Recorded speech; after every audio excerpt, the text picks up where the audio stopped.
And good afternoon and welcome to EQT Park in Washington, Pennsylvania for today's PSAC doubleheader matchup between the California Vulcans and the Crimson Hawks, the IUP games 3 and 4 of this week-long set. My name is Gary Smith, and I'm joined by my good friend and a name you'll recognize if you're a Vulcan baseball fan, Loudon Connie. Loudon, thanks for stepping into the booth and making it a little easier for me not to talk to myself for a couple hours. Pleasure to be here, Gary, especially the seasoned veteran like yourself. My first time on the mic. Well, let's use some of your experience right now. California comes into this game. They swept the doubleheader yesterday at IUP. As a former player yourself, how important is it, A, to get a sweep on the road, but then also, B, come out and get the bats going early in games number 3 and 4? Well, it's a huge start. You come out there, 2 tight games. IUP is a good baseball team. They're going to be competing for a playoff spot. So today, it's not going to get any easier in baseball. It's just not how it works. You got every inning, every pitch is just as hard as the last one, and you got to be locked in every day. So I'm excited to see it today. Should be a good one you see on your screen right there. California won the first game 3-1, and then game 2, game that went back and forth, but California gets the win 7-6. And then I see you have the starting batting order for the visiting Crimson Hawks in today's action. We got the left fielder leading off, Ricardo Aponte, second base, Mitchell Grosh. Batting third, the DH, Mike Huber, followed by Peyton Johnson at third, Robert Carfagno in right field, Caden Bender, the first baseman, David Landers, the catcher, Teague Hoover at short, and center batting last, playing center, is Ashawn Owens. First pitch of the game for the Vulcans, taking on the corner for a strike, so a good start for California. Who we have on the mound today? We got Jake Black going for IUP and Nathan Holmes for the Vulcans. We've seen Holmes a few times this year coming into this game. I think 3-1 on the season. Second pitch misses for a ball. He really has a lot of talent on the mound. Guy that can get a lot of strikeouts, a lot of movement, a lot of stuff. He's got to make sure he stays locked in on those when he's ahead in the count today. Finishes off the batters. And he has a chance to finish off the first batter right now. Foul ball going just to the left of the third base coach for IUP. Beautiful afternoon here at EQT Park. Although we can never get a perfect day. Beautiful sun, nice and warm, but the wind out there blowing straight in. Here's the 1-2. Swing and a miss. Strike 3. So start off the game with a swinging K for the Vulcans. Executed it perfectly. Yeah, exactly. With that wind, I think it actually blew the flag off the pole last week because it was there. Now it's not. Yeah, definitely during the national anthem, we were all looking for the flag. But, again, this wind – it doesn't seem like it. It was definitely not anywhere near what we dealt with Tuesday at softball. But here's the second batter, first pitch taken low and away for a ball. But such is the case in western Pennsylvania with the weather. Well, it's that time of the year. We got sunshine, 80 degrees, and we got the batter's eye finally up in Washington. See, they're working their way around. Finishing all the windscreen all the way around. They'll get it there probably by the end of the season. Big difference as a player when you got it there versus the empty parking lot. I was joking with some of the Wild Things staff that were here earlier. There's a shot right up the middle for the first base hit of the game. So a one-out single for IUP. But I was joking that 2 signs of spring in the world, the Masters tournament and the bathrooms being open at EQT Park. But as a player yourself, when you played, what was it like playing in a wind like this? Something you worry about, or something just once you're out there, get a few plays in, it doesn't really matter anymore? You definitely plan. You have an approach to it. So playing on the left side, usually at this park we got the wind blowing right to left, so left side of the infield is thrown directly into the wind, which means back in, you're talking to your first baseman throwing a long hop to first, depending on obviously where the ball is, but you got to utilize the turf when you're in the hole. And then as a hitter, you hope for anything on the inner half of the plate and you're turning on it. Right now the batter for IUP, the 3-hitter Max Huber, and he's, as we'll see later on a couple graphics, he's the team leader in offense for this Crimson Hawk team, a team that a year ago went to the College World Series pickoff throw. Good job by Brother Peyton getting down and keeping it from going into right field. That was such an impressive run from IUP last year doing that. I believe they made it either to the last 4 teams or they actually might have went to the finals, but for a northern team to get there, that's a heck of an accomplishment, and a nice pitch there for strike 2. So the count goes to 1-2. Looks like the infield's playing double play death. Outfield pretty much playing straight away. See if you get another slider away here. Roll it over. 6-4-3. 1-2 and a caught looking. That'll work just as well. So the second strikeout in the top of the first inning, and that'll bring up the cleanup hitter for IUP, number 33, Peyton Johnson. But that was just a beautiful frame job by the catcher for California, Kyle Rizzo. You get to be a lot more relaxed, too. You got 2 outs now in the infield, easy out at second, a little bigger, play your position, get to everything. First pitch fouled away. He's doing a great job getting the head-in counts. He does that. It's going to be a really good day for the Vulcans. Yeah, definitely. We've seen the last time we were here doing a game and he was on the mound. Very good job of keeping everything around the plate, making the opposition swing and not getting to any trouble on the mound. Here's the 0-1. Outside for a ball. Quick to the plate, holding the runner well. Definitely a running situation right here, but we'll see what happens. Definitely looking the runner back over a little bit. Here's the 1-1. Misses high. Ball 2. I believe this might be the first batter he's fallen behind here in the top of the first. So you got to be ready to go as a hitter. You got the wind blowing out, on top, ready to go. 2-1 pitch deliver. Looked like an off-speed pitch, going to miss high. 3-1 hitters count. The difference in hitting with the 3-1 versus that 1-1, 0-1, 0-2 is so major. I think you see it on the statistics all across every level of baseball. You're seeing that mid-400s versus the high 200s. And there's a high fly ball into left center field, going back and ranging. It will be an out. So inning ends. Nice play by the Vulcan left fielder Connor Evans. That'll end the first inning. So Loudon, while we have a chance, I'm going to put up on the screen the tail of the tape. But while I do that, if you want to talk about the lineup that I think you know the manager pretty well, the lineup he has going out for the Vulcans today. So this lineup's done an amazing job this year. It stayed pretty consistent, and rightfully so. These guys are doing their job. The offense is outstanding. Leading off playing right field is Connor Evans. He is transferred in this year. He's had a phenomenal season. Batting second at first base, Peyton Conti, another phenomenal season. You're over 400 back-to-back years. It's as good as it gets. Batting third, Ryan Callahan in left, just caught that last ball. And, again, just a phenomenal season. There's nowhere to pitch around in this lineup. Batting fourth, Santino Mara. I know we'll talk about him sometime today. He's closing in on potentially the all-time hit leader of Cal. Just an outstanding approach at the plate of going up and hitting the ball hard. Batting fifth, Nathan Meeks at third base. Sixth, the DH, Colin Patterson. Catching is Kyle Rizzo. And center field, Icon Jones. And last is the shortstop, Peyton Ford. So a little bit of a different lineup. Usually we see Icon Jones leading off and Peyton Ford hitting ninth, but looks like trying to flip the lineup over, some speed down at the bottom of the order, and you got a big bat leading off with Connor Evans. So you got speed all over this lineup. Connor Evans can run well, too, I can tell you that. And the pitcher they'll be facing today is the right-hander Jake Black, not Jack Black. I know I'd be saying all day. Jack Black, I believe, is in the hit movie. I wouldn't mind seeing him on the mound today. That'd be interesting. That'd be fine with me. He just hosted Saturday Night Live a couple weeks ago, but I would like our chances against Jack Black on the mound. But Jake Black, a big right-hander, and again, you know, California coming off of a sweep on the road yesterday, 1-2-3. Love to see these bats get moving. You see on the screen, California leading in pretty much every category: average OPS, pitching category, 1.41. WHIP, 4.22 ERA to a 6.38 ERA. So got to like your chances for California. But, again, like you said at the top, this IUP team is very good, a very battle-tested team from last year. I know it's different year, different teams, but, you know, the players that were there last year know what it takes. Well, one of the reasons Cal's offense is having so much success, their strikeout numbers are way down. That means a lot more balls in play. You got a very veteran offense, and these are guys that have been good. I mean, I played with a couple of them, and they were good then, and just added 3-4 more years to that. They're outstanding right now. So Evans leadoff batter for California. First pitch fouled right back at us for a strike. Like the aggressiveness. You got that first pitch middle in. Just missed it, but that's what you want to see as a hitter.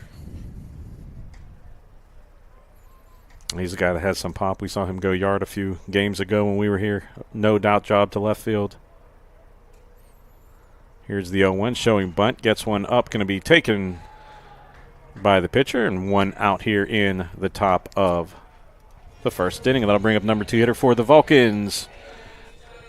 Think you know him pretty well. And I think you're going to say you taught him everything you know. I taught him a lot. He has certainly passed me in that he is a better baseball player than I am now. Just a phenomenal career for him, and it's been just a pleasure watching that. And it's good to see him back out there. I know he got hit on the hand a couple games ago, been fighting off an injury, so it's good to see him back in the field and batting. And it's a scary injury, that fastball, when you get the fastball in on your hands. I've taken one before. Fortunately, it wasn't quite where it got him. You get black and blue, bruise over. A little bit of concern right away that it's a broken hand, and that unfortunately would have ended his career.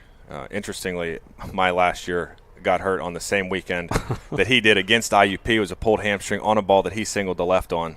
And there's a throw from the third baseman trying to get an infield single, but a good job by the third baseman for IUP Johnson to get the out. So 2 quick outs here in the bottom of the bottom of the first inning. Jake Black doing a great job on the mound. He's throwing strikes. He's hitting the spots he wants to. You can see good movement from up top. So he's getting that little bit two-seam, run it in, get on the hands, and see how he does. See if he can get a quick 3. I'll bring up Ryan Callahan, the Vulcan leader in home runs this season with 6. Looks like they're shading him just a bit to the pull side. First pitch for a strike. I wonder if he was sitting something else because that pitch was pretty good. Yeah, I saw you jump a little bit there. Former power hitter's going to want to take a stab at that one. But 386, 6 homers. He knows what he's doing. So there's Black's 0-1. Took something off it. Foul tip to the backstop, 0-2. And what I'd like to see from Callahan this year is, he has some good power, great power, in fact, but, in these 0-2 or these 2-strike counts, he's very good about shortening up the swing and keeping at bats going and trying to get the single. Absolutely, 20 strikeouts at this point in the year is a pretty low number. You have 127 at bats, so it's a very low percentage. That was a pure waste pitch by Black, goes outside, so run the count 2-1-2. Should Callahan get on, that'll bring up the cleanup hitter for the Vulcans today, Santino Mara. We have our first dog spotting in the ballpark today. Technically, our second is there was a worker dog earlier, but it looks like we have a lab coming into the stadium today. Swung on and right through the 5-5 hole, and that'll be the first hit for the Vulcans. So Ryan Callahan, good job of 2-strike hitting, and that'll bring up Santino Mara. And Loudon, we're going to take a look at this graphic right now. Santino is quickly moving up the list of all-time greats here on that list. 5th all-time. So impressed to be able to do that year after year. Interesting. So I played with Santino, and I think I hit right before him or right after him, depending on the day. But I would ask him, hey, what'd you see there? Every hitter comes back. If you get out, you tell the guy that's walking up to the plate just a quick thing, whether it's the movement of the fastball, the movement of the breaking ball, and roughly the velo that you think. And I always ask him, and he would have no idea what he saw, but he just hits. He just hit that one to right field, right on that, but that'll be a end of the inning. So as we go to the top of the second, we'll take a break. You're watching Vulcan Baseball right here on CUTV Sports 1, the PSAC Digital Network, the CUTV Family of Networks, and also Game 1 today on 91.9 FM, WCAL. Vulcans, the anticipation was real. The Student Activities Board is excited to announce that this year's concert will be Rich the Kid. The concert will be held on April 24th, 2025, with doors opening at 7 p.m. The concert begins at 8 p.m. with Penn West California's very own DJ Pinky and DJ Sharpetta battling, followed by local DJ Rocco Magone. Tickets are open to all students and the public. Student tickets are at a discounted rate of $10 to $15 and allow for floor access. Public tickets are $15 and only for the bowl access. Get your tickets today. You won't want to miss.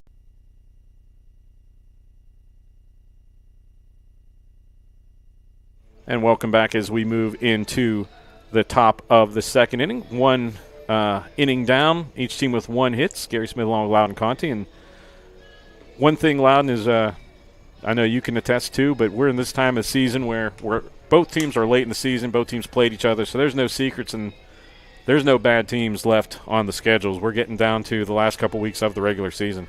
No, and really, regardless of a team's record, the sport of baseball, it doesn't matter. Anybody can go out and you can hit the ball hard 5 times at the plate, and you can be 0 for 5. You can get jammed 5 times and have 5 hits. So it doesn't matter who you're playing, and especially these two teams right here. This is could go either way. Two good baseball teams. Two good baseball teams and a pretty good rivalry between Cal and IUP that always gets the juices going. But that will bring up the first batter of the second inning, the right fielder, Robert Carfago. He's a sophomore. So Holmes will face his fifth batter of the afternoon. First pitch slapped just past Mara into right center field for a first pitch base hit for IUP. Slider up and in. Good job staying through it. Base hit up the middle.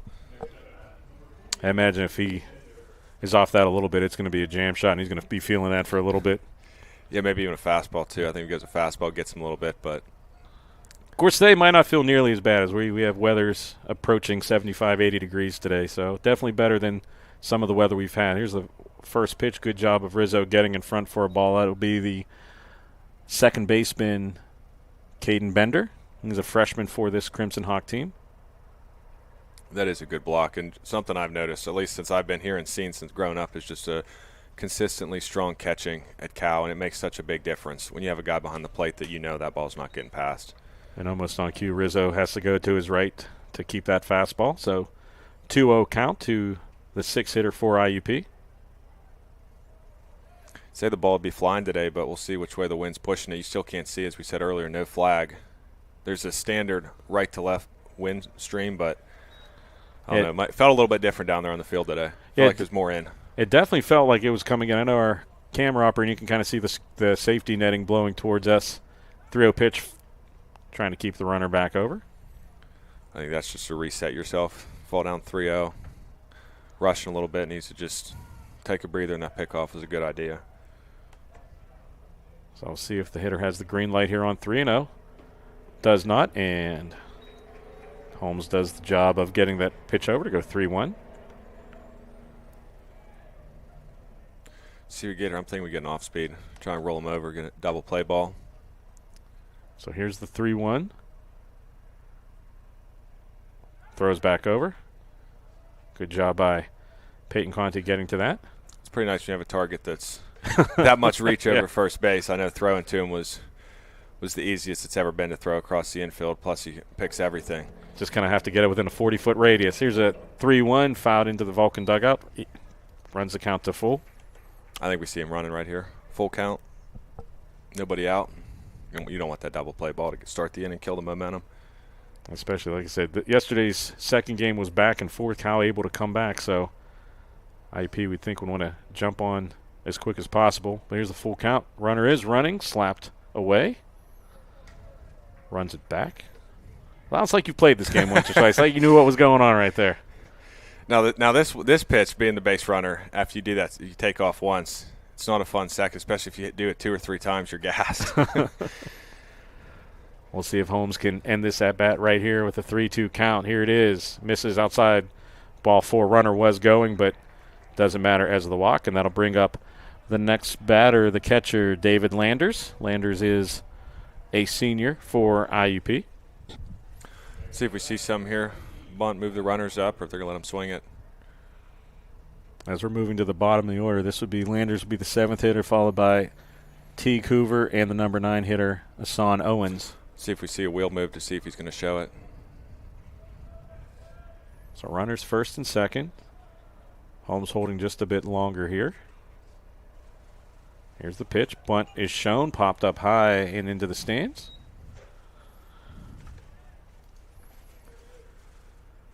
I like that bunt here. Just, play fundamental baseball, get the runners up, and do your job as a hitter to get on the board.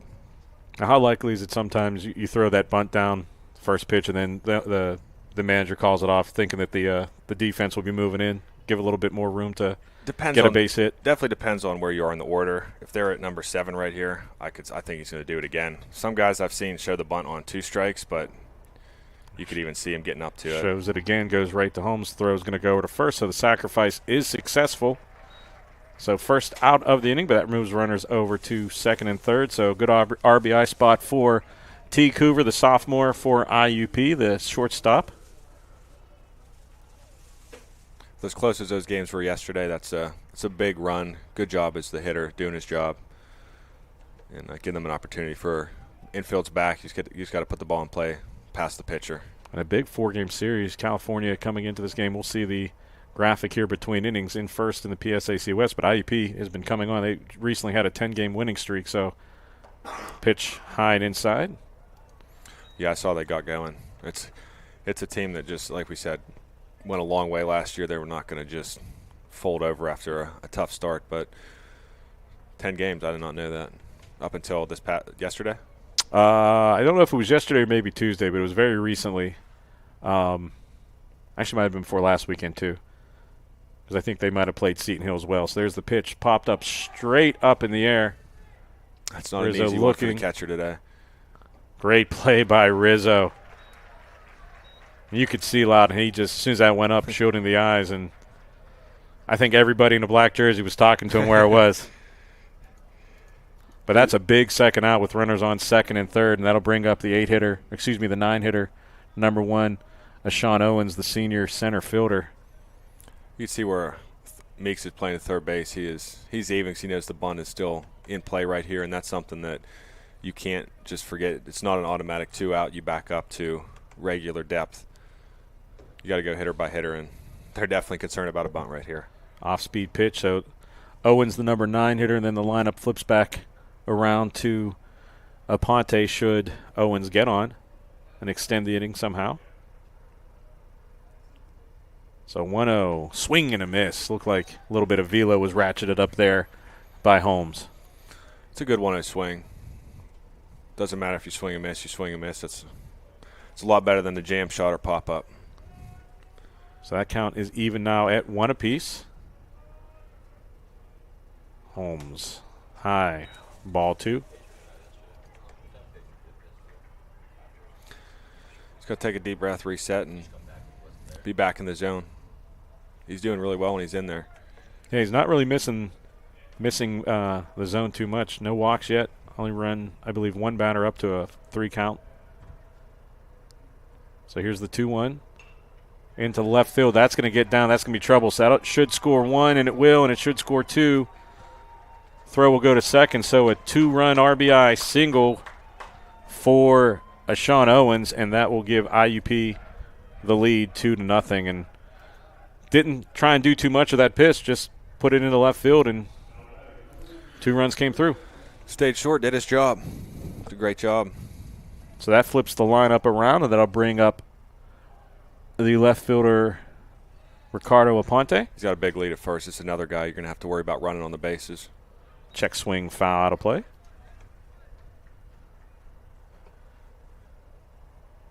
You have to forgive my voice. I'm a little bit hoarse today. That softball windy freezing day did not help help heal my illness. Yeah, Tuesday, if you watch takes off. Runner goes, throw over, but a good job of backing up the throw, but a stolen base there. Count is even at 1 apiece. But, yeah, if you watch the broadcast, we were getting shaken around the press box, but Loudon and his crew was out there. Great job of you guys getting that field ready and keeping it in play during the several rain storms. Again, tomorrow games moved up to 10 and noon to try and get in before the rain against Gannon. I believe Gannon's coming in tonight, so runner goes again. Throw over to third and safe in time. Good, healthy throw, but a good jump, and I don't think there was anything Rizzo could have done to got that out. No, he did everything right. Great jump. I think didn't look at him too much on second, kind of gave him a little bit extra, and great base running. It's a little bit risky to do that with 2 outs because you're assuming that you're going to score on a single anyway. And foul ball, and that's going to get into my goodness, the bleachers. It looked like it hit that person. She might have made a little basket catch over there, so we'll check to make sure she's okay, but that runs the count, or actually keeps the count at 1 and 2. I bet she won't even get to keep that ball either. It looks like everybody's She's telling her how to do it. So here's the 1-2 swung on. That's going to be hit into right field. Going back, this could be trouble. Diving, it's going to get down. That's going to be extra bases. That's going to be a triple, I believe, and yes, getting in, and they're going to hold him at third, but Wynn just kind of made it slice away, so that's the 3rd run of the inning for IUP. Good effort there by the Vulcan right fielder, Evans, but just if you get a mound visit, could not get to it. And there will be a meeting of the minds as pitching coach for the Vulcans goes out there, but Probably just, what would you say, Loudon, just a calm-down situation? Because not like He's any probably, of these have been hard hit. That was hard hit, but it wasn't hit. Yeah, It wasn't a ringing triple. It's pretty much just him. We give you a breather here. You're fine. Because, that ball was not hit as well as it flew. I'll say that. But just kind of giving him that breather, making sure he continues to execute. And they'll probably run him through the next 3 pitches, find out what he feels good with throwing. Say if he likes a fastball away, that's what he feels the best with. That's what they're going. And they'll talk the sequence over. The first batter to be faced after this mound visit will be the number 2 hitter in the order, second baseman Michael Grosh. Grosh is a freshman. So runner on third after the run-scoring triple, 3-0 IUP, 3 runs, 4 hits, no errors. California trying to get out of this jam and get the bats up and start cutting into this lead again. Back and forth game 2 yesterday. Here's the first pitch, swung on, tapped towards short. Going to be a tough play at first. It hops, and that will be. So that's one of those plays right there. That's a really tough play. If you can use that turf and you get a long hop instead of in between. I mean, obviously, as talented as Peyton is at first base, anything you throw over there you expect to be made, but that's a really tough play, and maybe a little better long hop, you get that out. That's one of the situations. I think the ball was not hit quite as sharply to make that play a little easier for both Peytons, but be a base hit, and that brings up the number 3 hitter in the order, Mike Huber, and this is a dangerous batter for the Vulcans to face. First pitch misses for a ball. I'm not sure if Peyton comes up with that. It's still not a – he beats it out a little bit. There's a strike. Yeah, that was bang-bang either way. Thought for a second maybe third baseman would come over, try and cut it off. Just one of those – again, nothing's been really hit hard in this inning. Just the old baseball adage, going where they ain't. Yeah, you get the jam shot to left field. That ball to right I did not think was hit as hard as it was. It looked like he was almost coming in on it. And then that one right there. So 2-1 pitch. Unable to get the call on the outside. Goes to 3-1. Looks like some action stirring in the Vulcan bullpen just a little bit. Some stretching. So 3-1 now. Oh, that was tight. Just misses low and outside. I thought maybe that was the old umpire was going to say, hey, get back here, son. But they got runners on first and second. So a lot of traffic on the bases here in the second inning. And that'll bring up Peyton Johnson. I don't necessarily know if he's earned that call at that point in the day. I thought it was very close, but you got to be around the zone a little bit more to get that. So Johnson, one of the many Peytons in this game today, takes the first pitch for a ball outside. It's a good first pitch. Tried to get a little swing, roll it over. Good take by the hitter.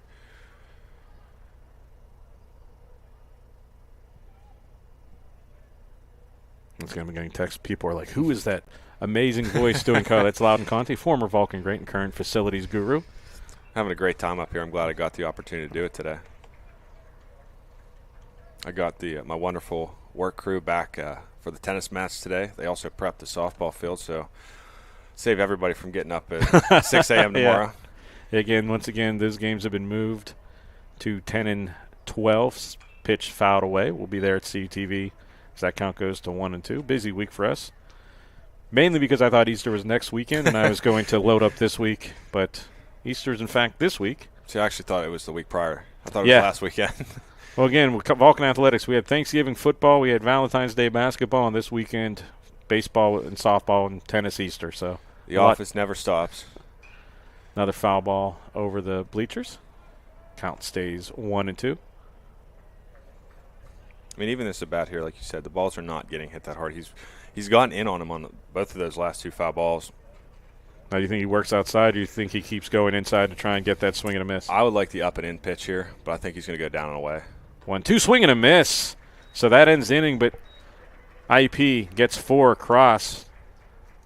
But while we have a second, we teased it a little bit. Let's take a look at the PSAC West standings, and this is up to date as of yesterday. California ahead, 15-4, 27-7 overall. But you see IUP down there in 4th, but it's a logjam between California, Seton Hill, Slippery Rock, and IUP.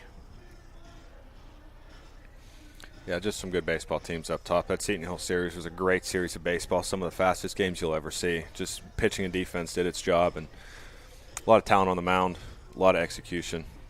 Well, again, with this time of year, you're seeing the best of the best because everyone's ratcheting up, trying to get in position because this PSAC tournament coming up is going to be fun. There's Millersville and Westchester in the East that are playing. I mean, there are a lot of good teams in the PSAC. Playoff baseball is so much fun, and every game you play in, I think college is definitely feels a lot different than professional sports. At least having done it and then watching it, the excitement of college playoff sports is just something you have to really be there to experience. So every game day it's awesome, but when you get to the playoffs, it's a whole new level. Well, it's something to know, too, when you get to the PSAC and the NCAA tournaments, games go to 9 innings instead of the 7 innings as we're used to playing here. So a little bit of additional strategy about when to use your starters, bullpen.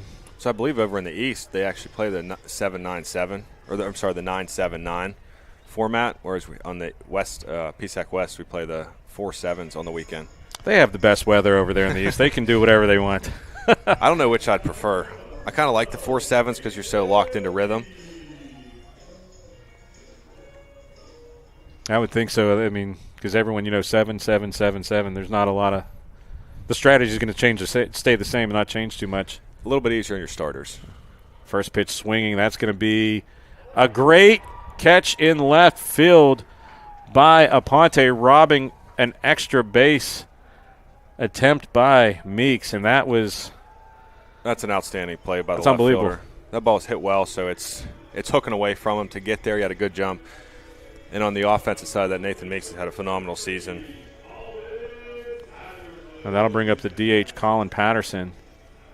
And again, I just Taylor Inch's play for California right field, missed the dive by a few inches, a triple. That play was a few inches in the mitt. Yeah, if he misses that, that's an easy triple. Yeah. Honestly, where it was, that might have been an inside the park home run. He had nobody behind him. Patterson, the DH, will look at the first pitch for a strike. Second baseman playing in short right field right now, respecting the left-hander's power.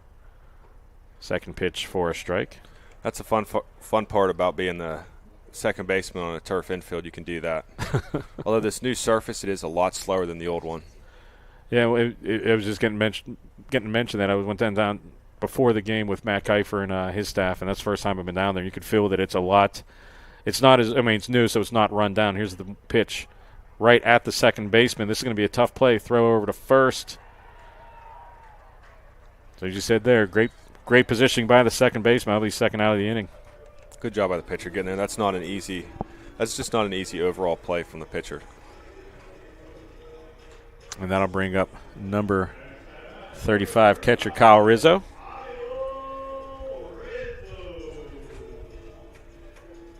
So two sparkling defensive plays here for IUP in the bottom of the second. See if Rizzo can keep this inning going. Looks like they're shading him in the outfield a little bit towards left center. Here's the pitch slapped away. That'll be a foul ball. Yeah, playing him deep in the hole at second and then up at even at third base to take away a bunt. And I see my good friend John Sabe coming up to take over my headset. You'll have a new voice to deal with, but you'll be in good hands, my friend. All right. We'll make him stand behind us. He's much younger than we are. Showing up late, we'll take the advantage of sitting down here. Pitch high for a ball. I don't know. I'm not too old yet. Well, he's definitely younger than you. So the 1-1 to Rizzo. Again, Rizzo trying to extend the inning. Here's the pitch. Misses low. Look like Black try bring a little bit of velocity to the party.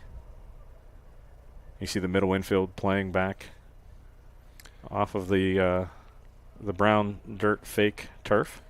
Definitely from the left side doing it, you got to feel comfortable with your arm strength. But if you can do it, that's a great thing to have. Rizzo slaps one in the left field going back and gets over the head. So Rizzo's going to have extra bases here for the Vulcans. 2-out double. Let's see a little bit of 2-out magic here for the Vulcans possibly. I think we found which way the wind's blowing. It's definitely going that direction. And I thought that was going to be another great play, but just kept over the glove and gets to the wall and Rizzo getting the second base hit, first extra base hit for the Vulcans today, and that'll bring in Icon Jones. A little bit of an unfamiliar position, batting lower in the lineup, but we're used to seeing him at the top. But you have Jones and Peyton Ford. A lot of speed and contact at the bottom of the order here for the Vulcans. I think sometimes you just flip the lineup a little bit. Say give a guy a breather, a lot of pressure in the leadoff spot. Sometimes a quick change gets you back on track. Jones looks at the first pitch. 313 season for him, though. A very strong season. And he's about as sure in center field as you can ask for. Yeah, I saw a couple great plays a few weeks ago from him on another windy day, going out to right center. So here's the 0-1 to Jones. Outside ball one. He runs very well, too. You got to be wary of the bunt here as well. You can definitely see the third baseman, even with the bag, thinking like you are.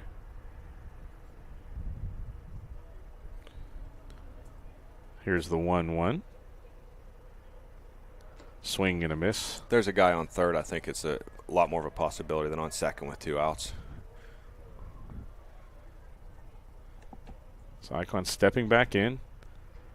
Would love, if you're a California fan, to get Rizzo home from second, cut into that lead. Just extended the top of the second, was a long inning. Deep counts and then just hitting the right spot. 1-2 to Jones. Pop up, and that's going to meet the party deck in foul territory, so we will reset for 1 and 2. Well, I have a second since I'm going to be losing the headset here. I'd like to give a shout out to Mrs. Kramer and everybody at the Uniontown Hospital Wound Center. I have a little hole in my back. I'm more dolphin than man right now, but they're trying to fix me up, and had a good visit with them on Tuesday. She came around, so we talked a little Vulcan baseball. I've been talking Vulcan baseball all week with everybody, so it's always nice to talk to some people. A lot of people involved in it. Makes it easy. Like I said, it's good talking to somebody. I'm used to talking by myself. John Sape is going to be over the moon here, not having to talk to himself in this game. Yeah, it's definitely impressive that you do that for a whole doubleheader. Of course, he knows where the mute button is. He might just mute all of us. Who knows? Who knows what happens with him? But 2-2, 2 outs. Rizzo on second. Icon Jones trying to extend this inning. Swung on and fouled back. And we'll redo it again. Like you said, no matter what, if California scores or doesn't score, they're forcing Black to throw a lot of pitches. And you got to think that's going to work to California's favor later in the game. Get them tired, and also your offense sees a lot of pitches. Yeah, anytime you can get through the lineup and you force a lot of pitches, you're going to feel a lot more comfortable your second time through. I don't know how IUP's bullpen is. I'm guessing it's probably pretty decent. So it's not like you get a huge sigh of relief if the starter's out, but obviously if they're pitching well, it's nice to get a different look. And Black misses out on the outside. He really wanted that call, but full count to Jones. Should Jones extend the inning, Peyton Ford will be at bat, the 9-hitter for the Vulcans today. Payoff pitch, and that is going to be foul out of play to our left. It's a good at bat here. Just keep fighting pitches. He's come inside on back-to-back fastballs, but Icon doing his job, continuing to fight. That's got to be frustrating for a pitcher from both sides, because we've seen this from IUP in the top of the second, and now California just wasting some pitches. And I can tell you, having done it from both sides, it's a lot more fun as a hitter than it is I could a pitcher. imagine. So once again, payoff pitch to Jones. Outside, ball 4. So California has 2-1. Great job of Icon Jones working the walk, and that'll bring up the number 9 hitter, Peyton Ford, the freshman shortstop, batting .260. He's started 31 of his 32 games. Either way, with that at bat right there, it's going to get the top of the lineup up in the next inning, and it was a great at bat by Jones doing that. So runners on first and second. Peyton Ford now has a chance to hopefully bring a run or two home for the Vulcans. Again, yesterday's games were back and forth, so we expect more of the same here in games 3 and 4 of the series. Here's the 0-0 pitch, healthy cut and miss for a strike. It's been a heavy dosage of fastballs, these back 3 hitters. I was expecting to see something different in that long at bat with Jones, and he just kept on feeding fastballs. Continues it here to Ford. So the 0-1, 2 forward. Right to second, plays it, and throw over to first. And that winning, but the Vulcans get a few runners on, unable to get anything across. So after 2 full here from EQT Park in Washington, we'll move to the top of the third. We'll take a break. You're watching Vulcans baseball right here on CTV Sports 1, the PSAC Digital Network, CTV family of networks, and 91.9 FM, WCAL. Sports fans, we cheer on our favorite teams at fields, gyms, arenas, and stadiums. But have you ever wondered what it's like to be a referee? Verbal abuse from fans, parents, and coaches is the #1 reason why many referees are walking away. And they're not being replaced quickly enough by new ones. So put yourself in the official shoes, act with respect, and be officially human.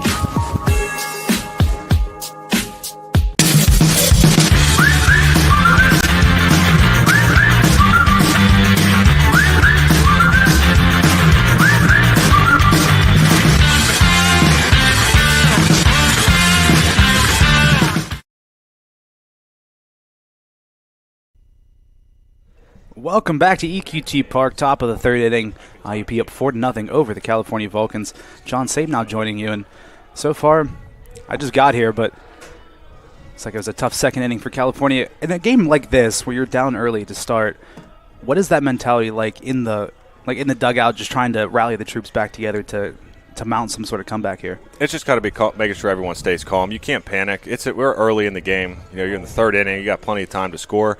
It's just taking care of one thing at a time. So right now, obviously they're in the field. Go get 3 outs, and then when we come back and hit, we'll take it one at bat at a time. Because it's 4 runs is a little bit steep, but you can still play fundamental baseball, move runners, steal, and everything. And I think we got a lot of baseball left to play today. Carfagno up to bat here to start off the top of the third. First pitch from Holmes, and there for strike one. It's a big start, just getting ahead right there. He needed that. Yeah, I know professionally with the first pitch strike numbers that they just tend to lead to quicker at-bats, quicker outs and stuff like that. So definitely nice to get ahead second pitch. This is outside trying to find that same spot. Absolutely they do, and I thought that was a strike. It's a good spot by Holmes. Another good pitch. Out towards right center field, Jones takes a couple steps to his left, makes the grab for out number 1. Great bounce back. Just get ahead, throw 3 pitches that were, I think all 3 could have been strikes. But getting that first out of the way, I think it's going to help him cruise through this inning. Yeah, and after a top of the second, like you said, where you give up a couple hits, a couple runs come across the board, it's just nice to get back into that rhythm and try to calm things down. First pitch inside to Bender for ball 1. Exactly. So he was pitching well. He just got a tough couple baseball plays where you get jammed, bloop it in, and then some good at-bats on the IUP side. So I think shouldn't be a panic for him. He just needs to keep coming out and executing pitches. 2-0 behind so far here to Bender, the first baseman.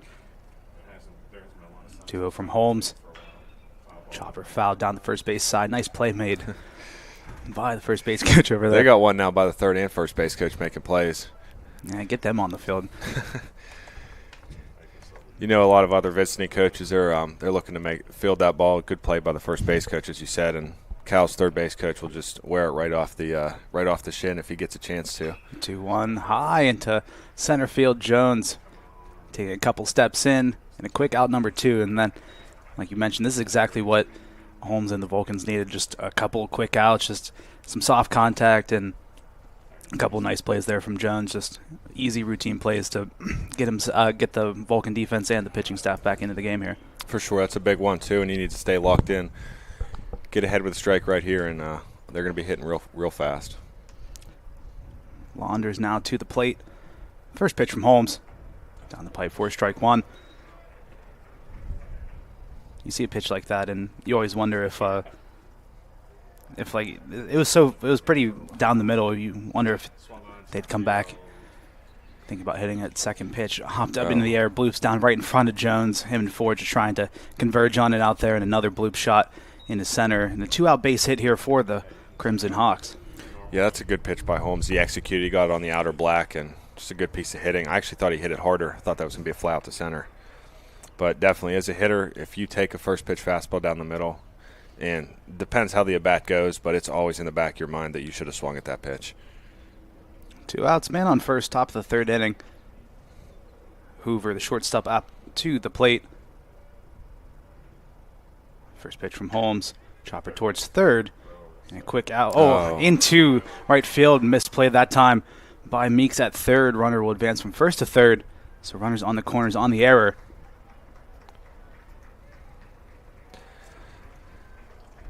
Tough break for the Vulcans right there.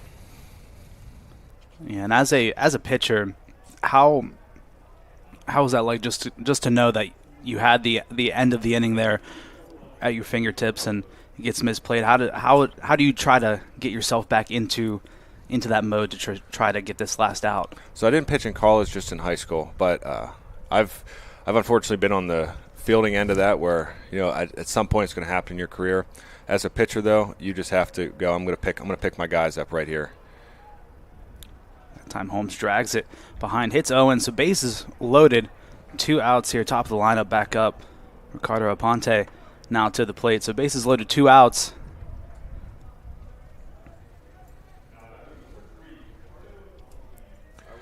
That slider got away from him.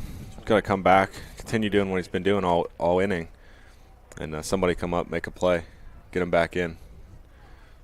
It actually could be a better momentum shift for Cal if they can get out of this with leaving the bases stranded. First pitch from Holmes just misses. Falls behind 1-0 here to Aponte. Top of the 3rd inning, 2 outs, bases loaded. The 1-0. Catches the outside part of the plate for strike 1. Been working that outside fastball a lot today. See if they work to flip him more to the inside as they go, depending on how long Holmes stays in the game. If he can get out of this quick, it can definitely extend his day a little bit. 1-1 slider drags it outside. 2 balls, 1 strike here to Aponte. Like you said, so far it looks like Holmes just trying to work this outside part of the plate, just trying to get some soft contact here from the Crimson Hawks. The 2-1 ripped into left center field, hangs up just enough for Callahan to make the grab, and that is the end of the top of the 3rd. The Vulcans get out of it. They leave the bases stranded. They have a chance to make a dent into this 4-0 lead that the Crimson Hawks have after 2.5 innings of play here. That shows you baseball right there. That ball was the hardest hit ball of the day for IUP, and nice play by Callahan and left. That's the line shots that are semi at you are some of the tougher plays to make as an outfielder. Especially did a good job getting there. Especially with the sun out, it's sometimes hard because we've seen a couple of times here at EQT Park where it hangs up there for a while and sometimes it just gets caught in the sun and then all of a sudden it's back towards the warning track, rolls up against the wall, and a couple of runs come across. So nice play that time by Callahan. And like you said, that's just the fun of baseball, just you got a couple jam shots and they just bloop down in between the infield and the outfield, and then, like you said, the hardest hit ball of the inning just gets lined out straight to left field.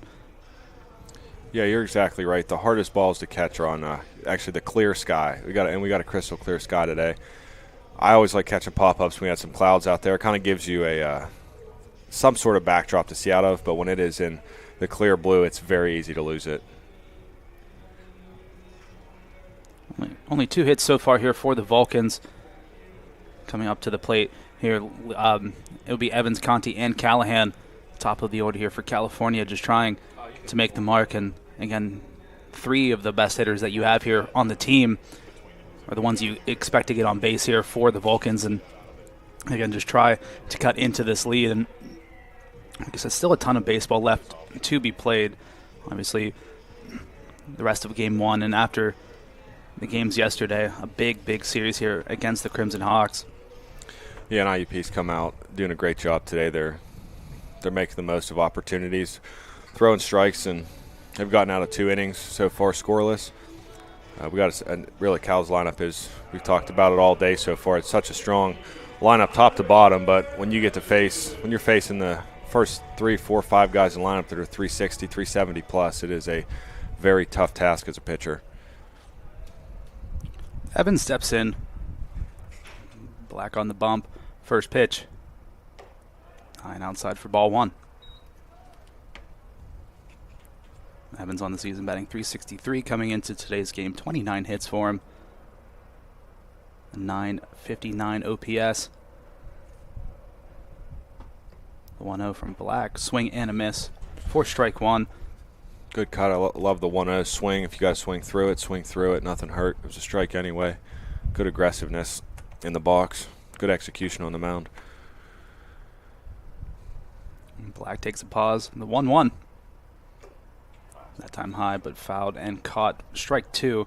And as a player, were there any stats that you looked at to try to kind of model after and just try to improve your game when you were playing? I think. Or did it not matter to you? I mean, obviously you have to perform to stay in the lineup. I think on base percentage. I mean, average is great if you can hit high. On base percentage is huge too. I mean, if you can get if your on base is over 400, you're doing your job getting on base. So I'd say just continuing to, you basically get on base any way you can. Get hit if a ball's coming at you. Do not move. You got to take it. I know they're a little bit tougher with that role now. They kind of give you they might call a strike if they think you haven't gotten out of the way. But I think the best thing you can do is if there's any shot of you getting hit, you take it. It's a free base. That's going to give you an extra 20, 30, 40 points on the season. And then what this offense is doing a great job of this year is putting the ball in play with 2 strikes. They don't strike out a lot, and their average is one of the best in the conference, if not the best in the conference. And that's why. A couple of foul balls here for Evans. 1-2 count. Pitch from Black. Pops up high into the air. Stays in the infield. I don't think the catcher can see it. Coming into it, Landers able to camp under it, make the grab. And like you said, it looked like he was a little wary that time, the first baseman and the third baseman running in. Landers able to keep calm and make the grab for out number 1. Yeah, nice job recovering right there. Love the hustle from Evans. He was at second base by the time that ball was caught. So if that ball drops, you got a hustle double out of it. Peyton Conti now to the plate. You want to talk about average and on-base percentage, 406 coming into the game, 468 on-base percentage, 632 slugging. I mean, it's just a very good approach at the plate, and so many guys in this offense have it. A lot of that is, the hitters talk amongst themselves all the time, and I know when I played, I didn't care if a guy was a freshman. When I was a senior, if he was hitting well, I was talking to him, finding out what he was doing, and tell you what, this offense this year has been communicating very well. But just watching these guys play and hit is fun. It's so much fun with the great explosive approach. Looks like they're going to try and come inside here with a fastball. The 0-1. They do. Great spot. So a pretty good zone looks like so far today. Consistency on both sides. That time Black just misses on the inside. 1-1 count here to Conti. Bottom of the third inning, 1 out. And again, the Vulcans just need a base runner. Any way you can get it here. 1-1 from Black. Trying to come inside again, just misses high and in. 2 balls, 1 strike here to Peyton Conti. That was a little bit scary for him on that pitch. He just got hit in the hand in the last weekend series, and that one was very close to doing the same thing.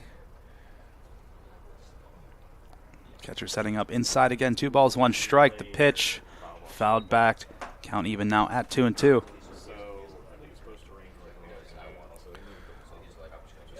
I think his strikeout numbers are pretty low as well. I was trying to keep an eye on him as we went, everybody through the lineup.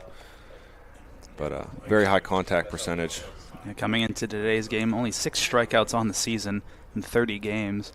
Yes, that's a very good number. The 2-2 roped into left field. That'll get down towards the track.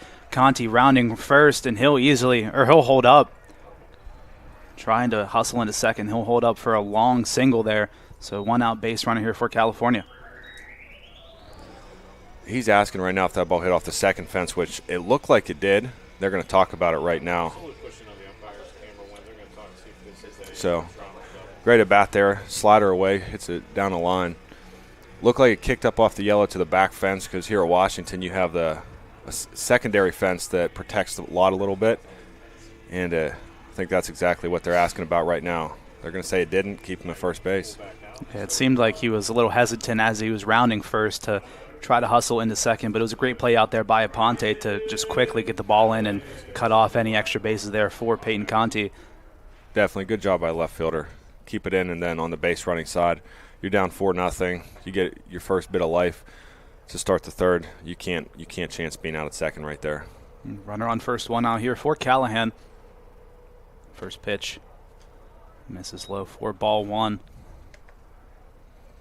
Looks like a good hitter zone today. Tell you what, we saw it a lot with Holmes pitching. Now I'm starting to see it on this side. He's throwing some good fastballs right off the edge, and he's not getting the calls. The 1-0 from Black. Chopped foul. That foul back off of the catcher's mask.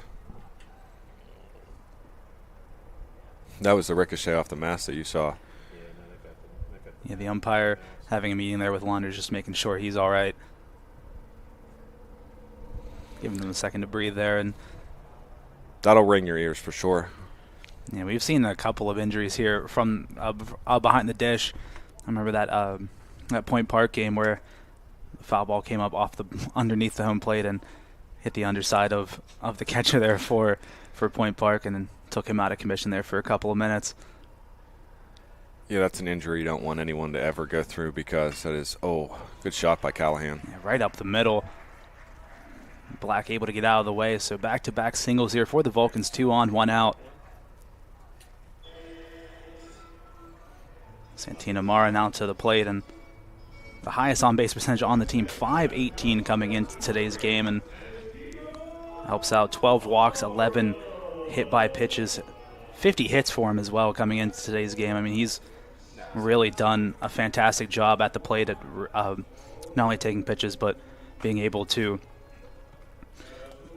just get on base any way he can. And coming into today's game, ranks 5th all-time in career hits for California, 208 coming into today's game. That's what they're going to take that mound visit right now, give Black on the mound a breather, and talk about the approach right here. This is where you got to, on the Vulcan side, this is where you want to break it open. On the Hawk side, you got to be looking at and saying, we got to get a ground ball right here. We get out of this inning, kill the momentum. But the lineup depth that Cal U has is outstanding. It's one of the reasons so many guys are able to hit so well, everyone protecting each other. There's nobody to pitch around. Because if you decide to try to pitch around Mara here, you have Meeks, Patterson, Rizzo to follow up. I mean, again, there's not an easy out here in the lineup for California, so you got to try to elicit some sort of soft contact here from Mara, and he's not one that will really give something like that up. No, he does a great job of consistent, hard hit contact. Runners on first and second, 1 out here in the bottom of the 3rd inning. After the mound visit, Black looks back. First pitch to Mara. Sent high towards right field. Carfago ranging over. He won't be able to make the grab as it bounces out of foul territory and out of play for strike 1. He's going to be happy he gets that pitch back, because that was more in the inner half of the plate. Got in on him a little bit. Loved the aggressiveness to the ball, but he did not get the barrel to it in time. And we've seen a lot of early at-bat aggression here from the Vulcan offense. Just if the ball is in and around the strike zone, in and around the strike zone, we've seen them swinging early on in the counts. Just trying to catch Black and the Crimson Hawks off guard here. The 0-1.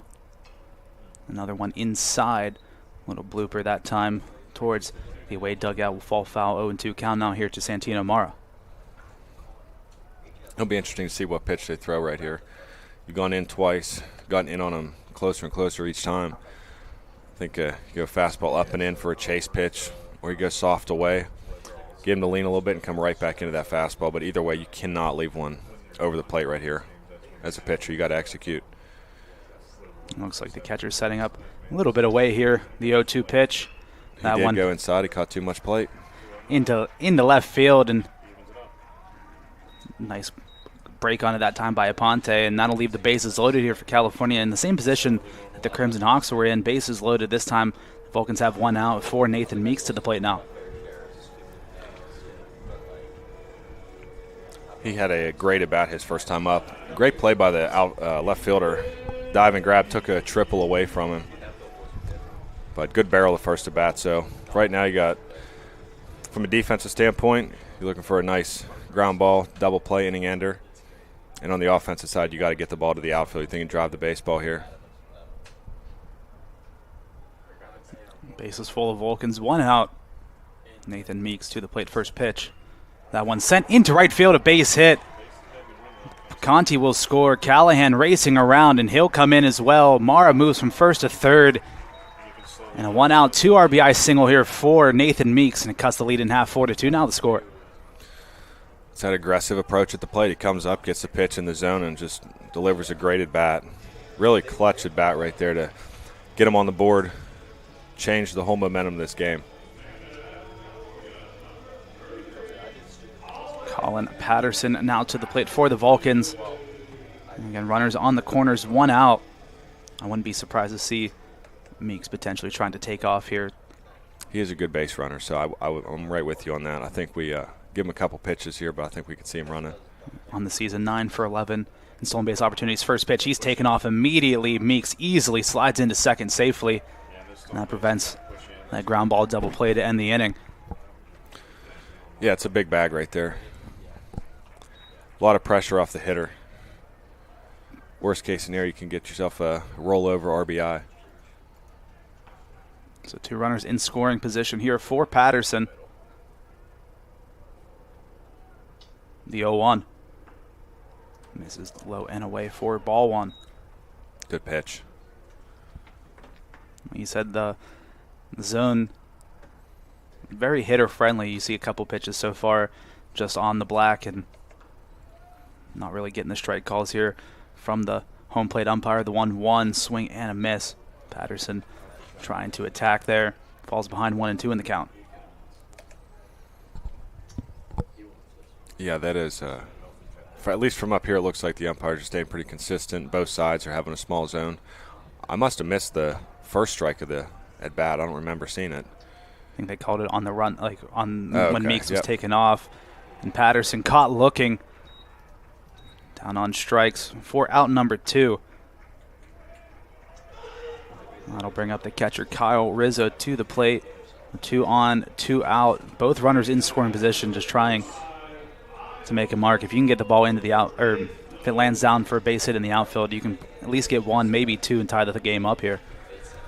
Yeah, you'll see with 2 outs, if you're the runner on second, your lead's going to be a lot bigger, especially with the guy on third. The middle infielder's not going to worry about you stealing. So unless they have a play to try and get you, you got a big lead, you're scoring on a single. First pitch to Rizzo, called strike. Coming into the game, Rizzo batting .229 on the season. He had a very good at bat his first time up. Slapped a double over the left fielder's head. 2-strike at bat. Good hands, just drove the ball. The 0-1 fouled back. Nice one-handed grab by Jones in the on-deck circle. Quickly behind 0-2 in the count is Rizzo. Holmes just trying to, or Black, excuse me, just trying to minimize the damage here in the bottom of the 3rd inning. Both pitchers today have had just some tough, long innings on the mound. See what happens on here on the 0-2. The pitch, that one high into left field. Ponte takes a couple steps back and makes the grab, and that is the end of the 3rd inning. California get 2 back. Is IUP 4, California 2. We'll take a quick break. We'll be right back right here on CUTV, CUTV Sports 1, and the PSAC Digital Network.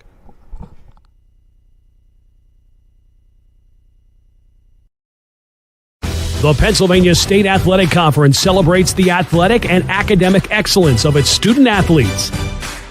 Last year, over 4,000 achieved at least a 3.25 GPA to earn recognition as a PSAC Scholar Athlete. Athletically, over 70 PSAC teams qualified for the NCAA championships. Champions on the field, champions in the classroom, making the PSAC proud.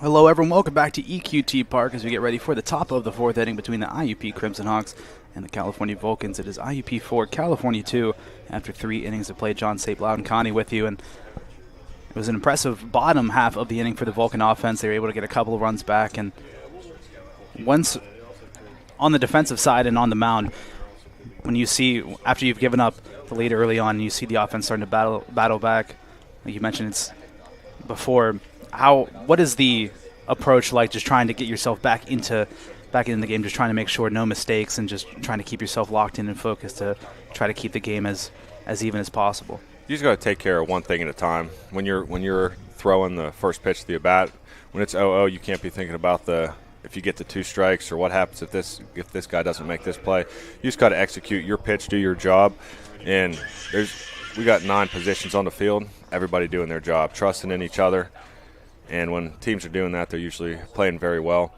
which is definitely what Cal's been doing, and good start right there. As we saw, we got exactly what Holmes needed. He got the shutout top of the third, and then the offense came in and did their job in the bottom. Changed up the game drastically. 4 runs and 2 runs, and major difference. And chopper towards Meeks at third. Throw over to first in time for out number 1. That's a great play at third base right there. That's a really tough play, and understanding the speed of the runner, having to come get it. Nice job by Meeks. Yeah, sometimes you have that awkward hop, but Meeks able to play that one nicely and able to make the throw over in time. Mike Huber now to the plate. I actually thought he was going to wait for that bigger hop, but I think he made the right decision and just made a great play for the first out of the inning.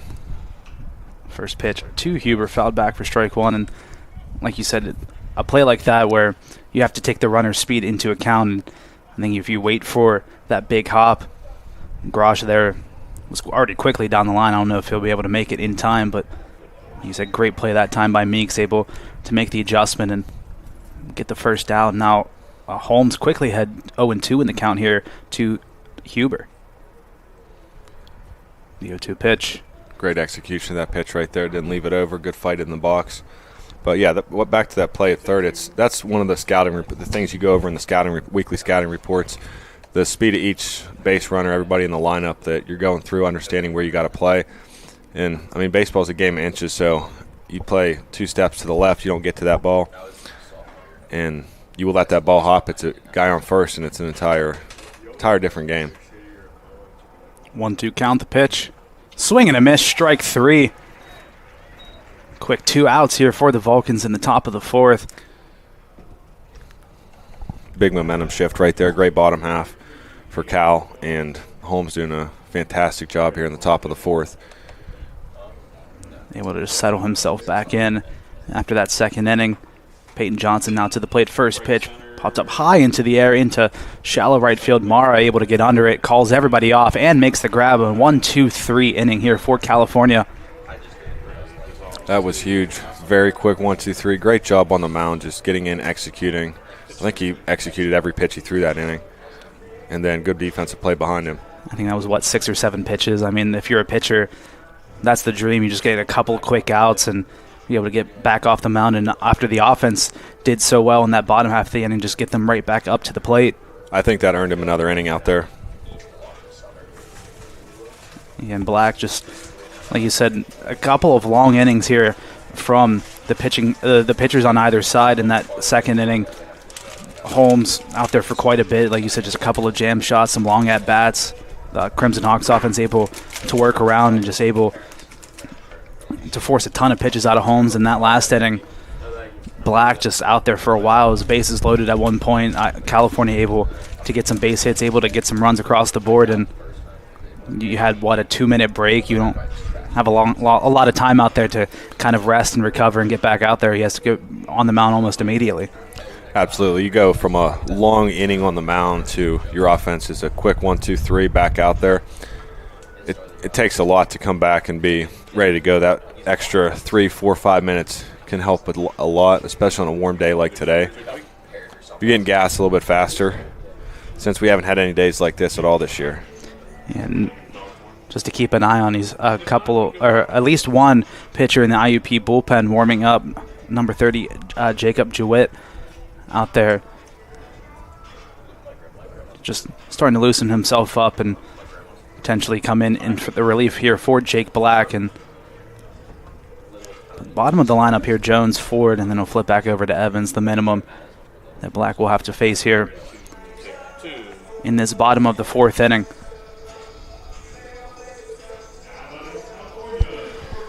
Jones, no stranger to leading off. He's been Cal's leadoff hitter most of the season.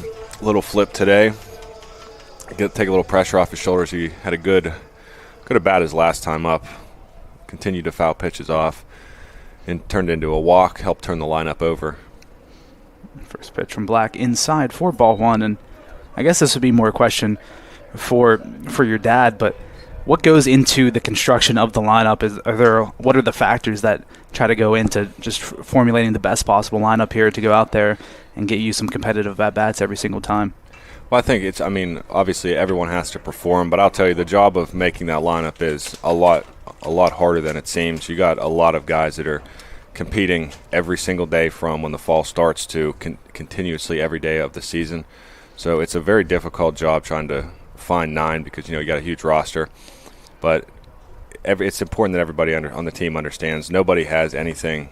Like, you can't take it for granted. You got to continue to battle every day. So the guys that have those positions, basically you got to think, don't lose them, and the guys that are fighting for it, you better go take them. And when you have that type of mindset on the team and everybody buys into it, and whatever position you're at, you take pride in it and you be a big team guy, that's when you really find success with your team.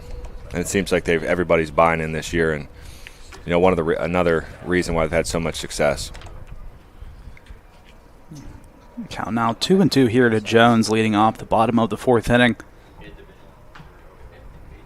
Coming into today's game, batting .313 on the season. Like you mentioned, typically the Vulcan leadoff hitter, leading off the bottom of the 4th here. 2-2 from Black. This is high and away and a full count. Start things off here in the bottom of the 4th inning to Icon Jones.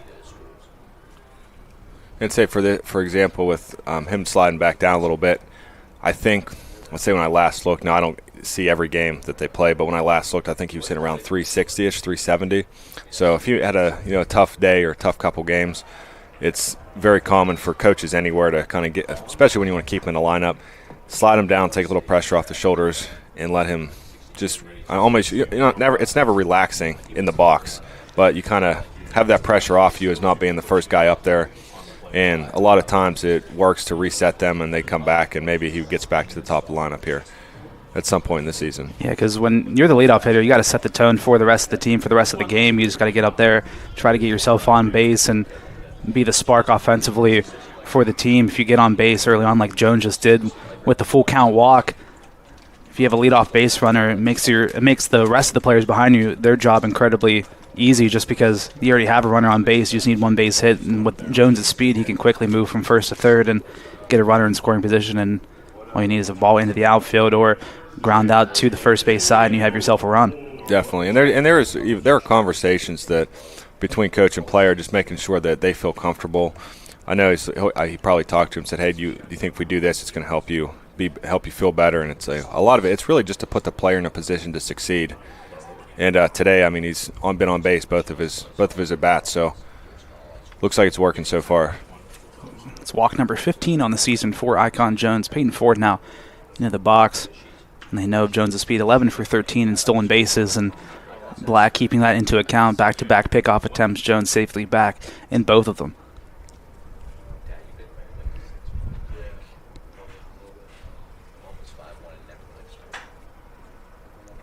Black keeping a keen eye on Jones, and he's taken off immediately.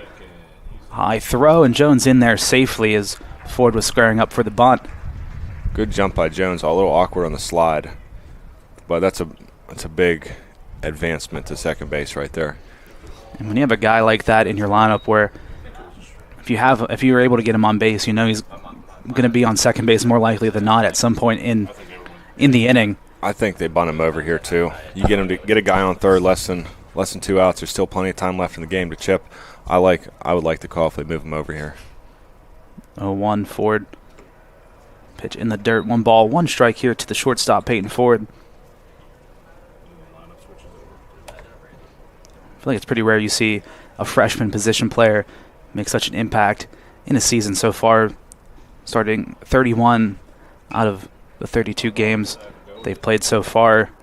He's been a key member of this Vulcan lineup. You see him every single day. 26 hits, 5 doubles, 12 RBIs on the season, 5 stolen bases as well. He's really done it all here for California so far. And he's got a big at bat right here too. 1-2 count. You gotta get Icon Jones to third base. The 1-2 from Black. That went high into center field. Owen takes a couple steps back, and Jones taking off, and a productive out there for Peyton Ford, able to advance Jones from second to third. Just as good as a bunt. It was. If you saw in that fly ball, he goes back to catch it. It carried a little bit more than expected.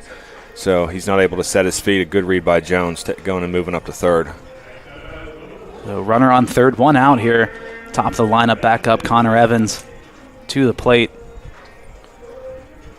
And middle's back, so they're going to go ahead and give up the run if they can beat third base, first base, and the pitcher.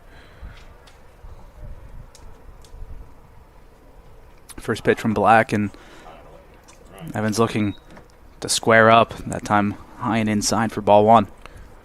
That's the benefit of the safety squeeze right there. If you do the suicide squeeze, he's stealing anyway, and that play is dead. You get Jones caught in a run down. The safety squeeze, if that's what that was, it's going to be wait till the bunt gets down, and you're only bunting strikes. The 1-0. Popped up high. Will stay in the infield, carrying over, and the catch made that time by the first baseman Bender for out number 2. That'll bring up Peyton Conti to the plate. A single in his last at-bat. Again, has an opportunity to make it a one-run game here. Runner on third, 2 outs, bottom of the 4th inning. IUP still leading 4-2 over California. It'll be interesting to see how Black approaches these next few hitters. He's been in a steady dose of fastballs today. First pitch to Conti. There was a fastball in there. Rolled towards third. Takes one hop off the ground. Nice play made that time by Bender to end the inning. Jones gets the third, but the Vulcans leave him stranded. And after 4, it's IUP 4, California 2. We'll take a quick break, and we'll be right back right here on CUTV, CUTV Sports 1, and the PSAC Digital Network. Sports fans, we cheer on our favorite teams at fields, gyms, arenas, and stadiums. But have you ever wondered what it's like to be a referee? Verbal abuse from fans, parents, and coaches is the #1 reason why many referees are walking away. And they're not being replaced quickly enough by new ones. So put yourself in the official shoes, act with respect, and be officially human.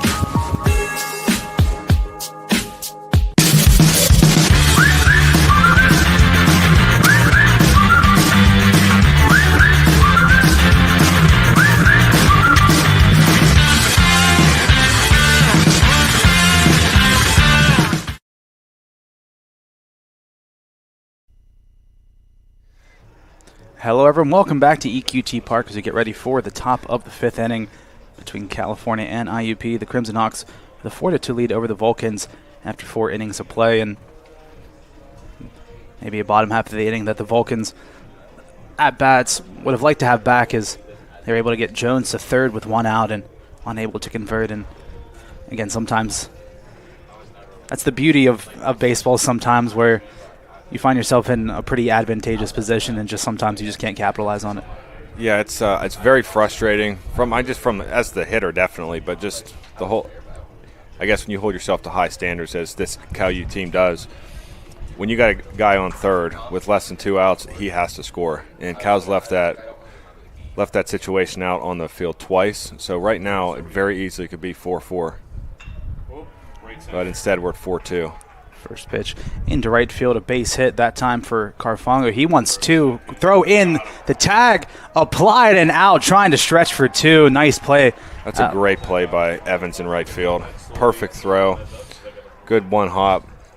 Easy tag play to get the runner, and that's gonna keep some momentum for the Vulcans. Yeah, Carfongo trying to stretch his luck there, as that one looked like it was heading towards the right center gap, but great cutoff that time by Evans, and a nice strong throw to get it in, and the tag applied for out number 1. He wanted that to be a strike. It was close. 1-0 here to the first baseman, Caden Bender. Swung on and missed. A healthy hack. 1-1 now, the count here. Love the hustle out of the box on that, trying to stretch that to a double, and just Perfect throw from the right fielder. 2-1 the count. Holmes looks in and delivers. That one low and away. 3 balls, 1 strike here to Caden Bender.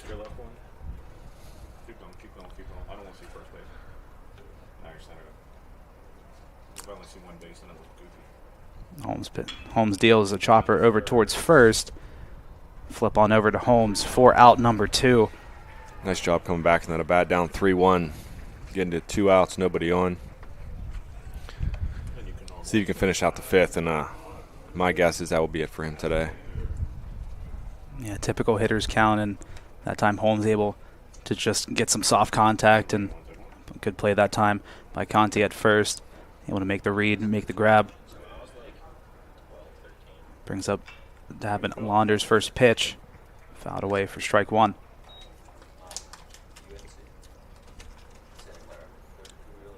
And it seems like Holmes, after that second inning, has really gone back into the groove here. Just going quickly, the 0-1 to Landers. Strike called on the outside part of the plate, 0-2 now. Here to the backstop.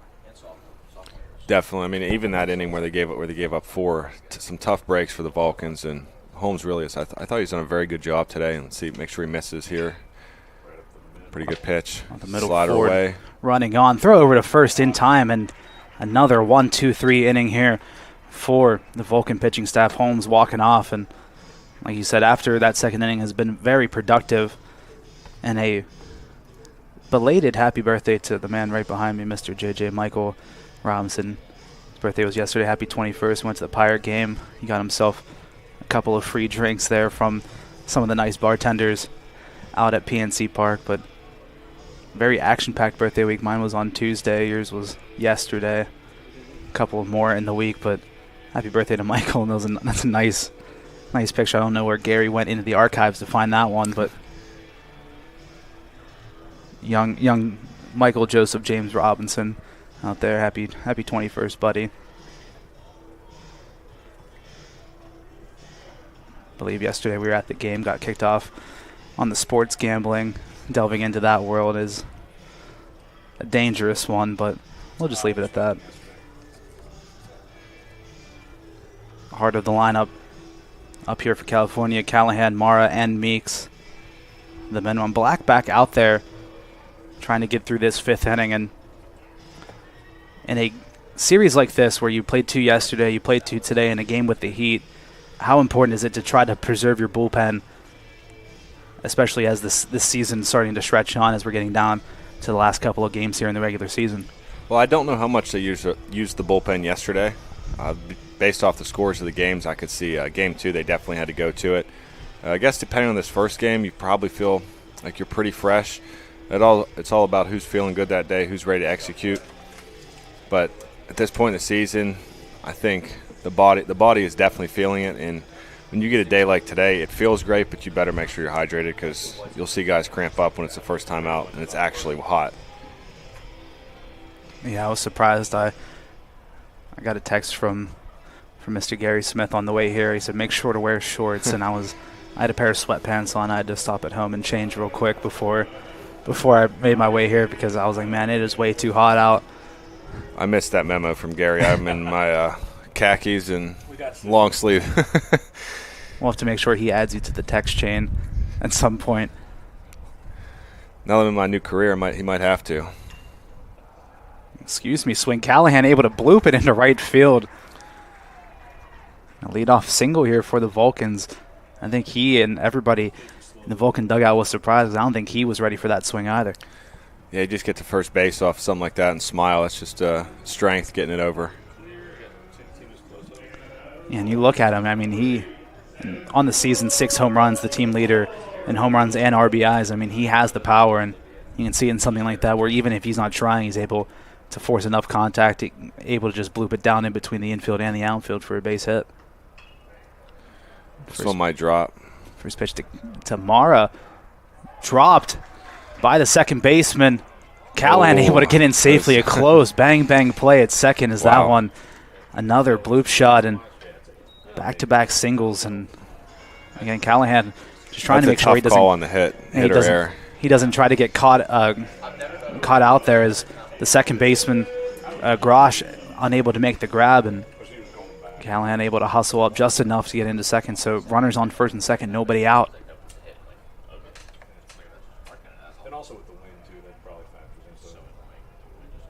Nathan Meeks now to the plate. 2 on, nobody out. See if he bunts here. That does exactly that. That time pops it up off of the netting on the backside. First strike here to Nathan Meeks. And so if he does get this bunt down, it's going to bring up Patterson with first and second, and it just shows the confidence that this team has in every one of their hitters. And Patterson had a tough at-bat last time, left a runner stranded, but he's hoping to get the opportunity to come bring home next to bat. He squares up again, lays down a beauty. Okay, he won't even get called out as that one gets away. Callahan able to make it home safely. In a 1-run ball game, nobody out off the error. A tough play, but California will take it. It's IUP 4, California 3, and still nobody out here in the bottom of the 5th. Patterson coming up, same situations last about. Meeks on first, Mara on third, and see if Meeks tries to steal and give him a little bit comfort with that second and third. Take the double play out of it. Time called in the bullpen. Number 27, Aiden Barrow-Sommers warming up there for the Crimson Hawks.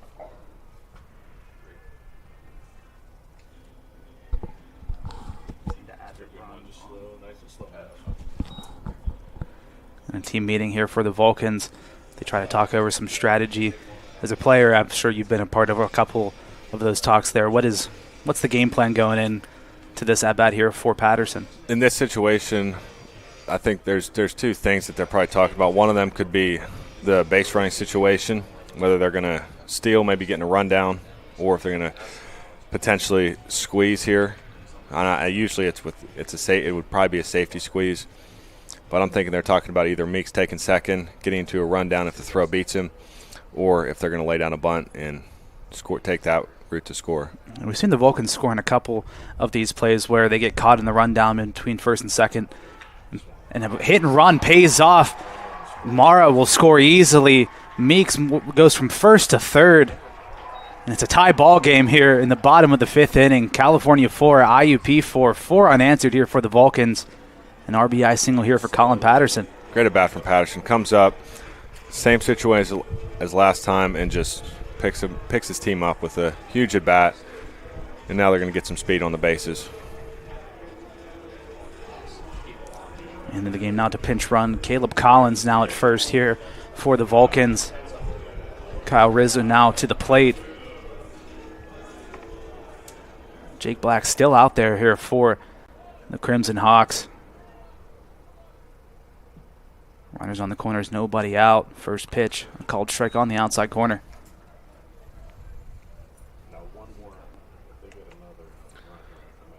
Be interesting to see if runner on first now, pinch runner takes off, tries to take second with nobody out. Middle's back, still they're willing to give up the run, take the double play. He does take off. Looked like that might have been another hit and run.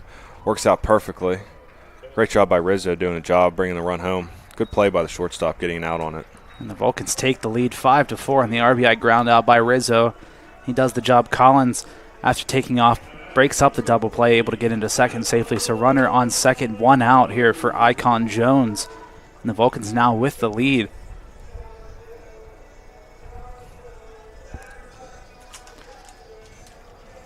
And in an inning where it started off with Callahan and Mara with just a couple of bloop singles, they've been able to work this pretty well, and the Vulcans with 3 runs in this bottom half of the frame. First pitch to Jones, trying to lay a bunt down. That one dribbles foul for strike 1.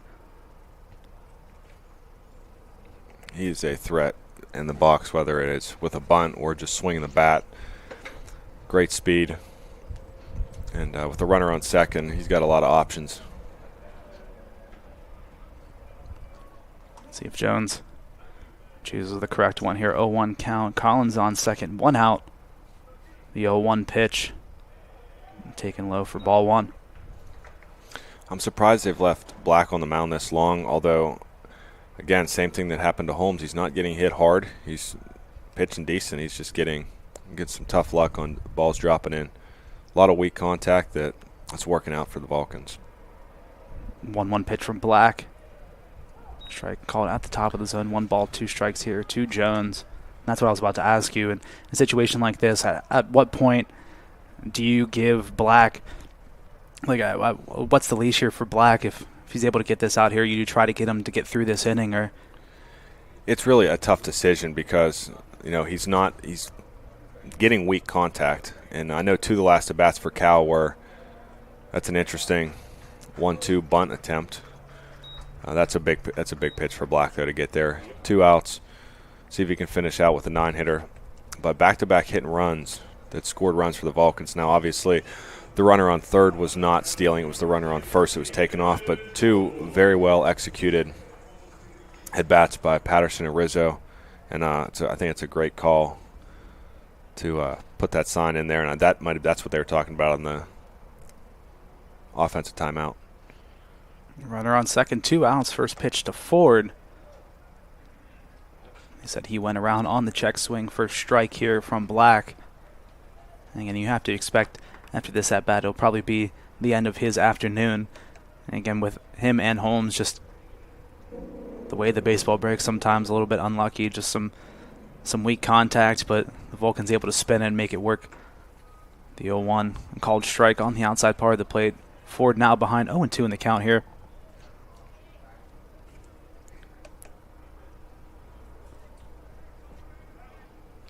California with the lead. They'll like an extra insurance run or 2 here. Ford able to get himself on base.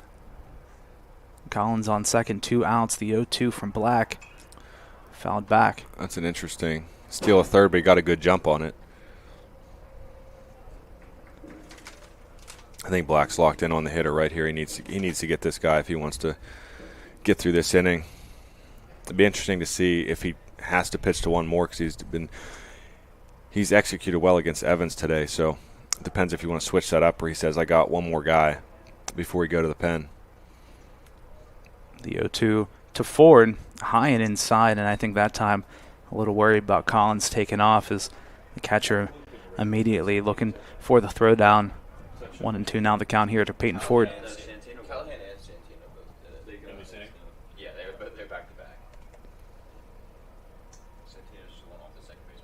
Black takes a look back at Collins at second and delivers. To another bloop shot into right field. Collins on his way home, and he's in safely. Ford trying to take off to second, and he'll get there safely as well. 6-4 lead, and Collins with the quick jump able to make his way home, and Ford, great heads-up play, able to take second on the back end, and looks like that's going to be the end of the day for Black and the Vulcans with 6 unanswered runs. Now have a 2-run cushion. Yeah, that was good base running there to good jump because I don't think he scores if he's not running on the pitch. Good at bat, fighting that fastball off, getting it into right field. So I think this whole inning they've scored 4 runs. I don't know if I think we have 1 barrel, and that was Patterson. Everything else was just kind of weaker, soft contact that was placed perfectly. But that's the game of baseball. And again, that hit by Ford, not a hard hit one at all. That time, Carfagno, the right fielder, able to come on immediately. And like you said, I don't think Collins scores if he's not taking off immediately. So great base running from him, and then Ford on the follow-up, able to just see the play at home and able to keep his momentum out of the box, able to sprint into second safely. So the inning continues. Runner on second, still 2 outs for the top of the lineup. Into the game now will be the lefty Aiden Barrow-Sommers, the freshman left-handed pitcher coming in for relief for Black. I think we're going to have a pinch hitter for Evans. I think we're going to James Salvatore. The wheeling feeling coming up to the plate. A like-for-like replacement. Evans in right field. Salvatore, a right fielder by trade. And has a chance to extend this Vulcan lead. And I mean, they've had to battle. It's two runs in the bottom of the third, 4 now in the bottom of the fifth. And like I said, I don't think there's been an extremely hard-hit ball out of any of the Vulcan at-bats here in this inning alone. I think Patterson may be the lone one, but Sometimes the small ball is all you need, just a couple of dink and dunks, just trying to get the ball in play any way you can. And just executing what they had to. Those 2 hit and runs were big.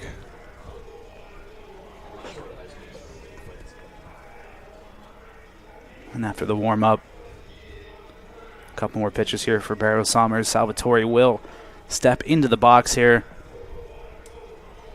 Big last couple of weeks here for Salvatore, able to get himself a couple of home runs in the last couple of weeks. I believe up to 4 or 5 now on the season. He's really been seeing the ball well, especially here at this park. There's a game here a few weeks ago. I believe they played Clarion where he barreled, I think 3 or 4, but the win that day just really took the sting out of it. He had a solo home run to dead center, but could have had a couple more, but steps in, pinch hitting. And he runs very well, too, so this is a guy that can also lay one down. First pitch from Barrow Somers. Off speed outside. A big swing and a miss that time from Salvatore for strike 1. It's like we're going to see a big velo difference. I think this guy on the mound is going to mix up his pitches a lot more than Black did. Black, it was a heavy fastball approach today, and he got a lot of weak contact, but struggled to actually get the outs when they needed to. But overall, just good at bats from the Vulcans offense, continuing to piece together hits, base runners, and scoring runs to now have the lead 6-4. The 1-1 to Salvatore. Chopper towards short. Nice stop to keep it in the infield, but Salvatore beats it out easily. An infield hit here for the Vulcans. Brings up Peyton Conti to the plate.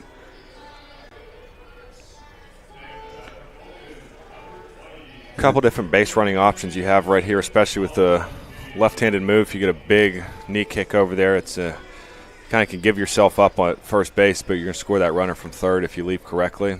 I think with Peyton in the box, you're going to let him hit. And if there's a player you really want at the plate in an opportunity like this to give yourself a couple of extra runs, it is Peyton Conti. First pitch taken low and inside for ball 1.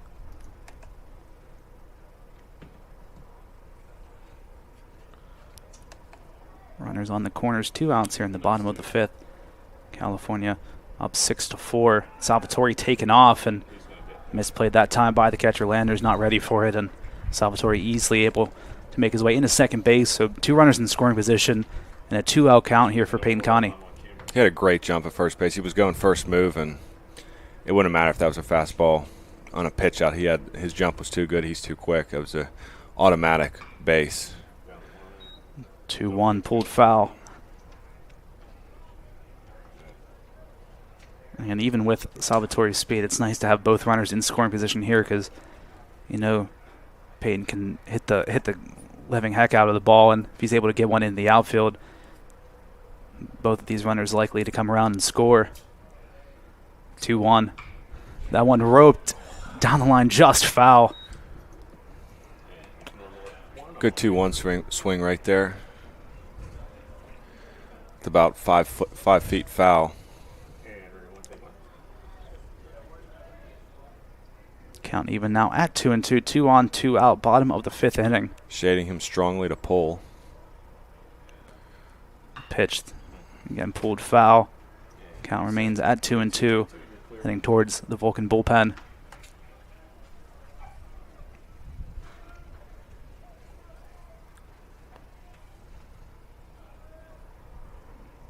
Barrow Somers looks in. That gap between the shortstop and second baseman is massive right now. 2-2 pitch. Chased on, swung and a miss. Conti down on strikes. And that is the end of the 5th inning, but not before the Vulcans add on 4. They take the lead 6-4.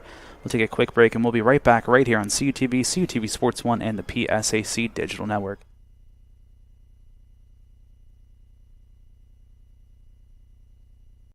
Vulcans, the anticipation was real. The Student Activities Board is excited to announce that this year's concert will be Rich the Kid. The concert will be held on April 24th, 2025, with doors opening at 7 p.m. The concert begins at 8 p.m. with Penn West California's very own DJ Pinky and DJ Sharpetta battling, followed by local DJ Rocco Magone. Tickets are open to all students and the public. Student tickets are at a discounted rate of $10 to $15 and allow for floor access. Public tickets are $15 and only for the bowl access. Get your tickets today. You won't want to miss. Hello, everyone. Welcome back to EQT Park as we get ready for the top of the sixth inning between IUP and California. The Vulcans with a 6-4 lead, and a little change on the graphic there you saw during the commercial break. Richard the Kid concert moved from the Convocation Center here on the California campus to the Performance Center inside of the Tally Student Center. So I believe the time and the date still the same, but a change of venue. If you're interested, you can scan that QR code, buy some tickets now. But looks like the Vulcans keeping the faith in Holmes back out here for the top of the sixth inning.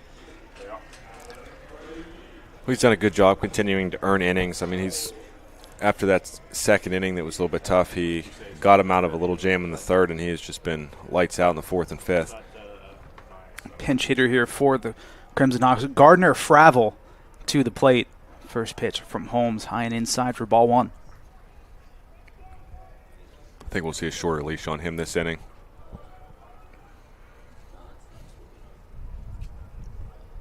The 1-0 just misses outside, 2 balls, no strikes to Fravel.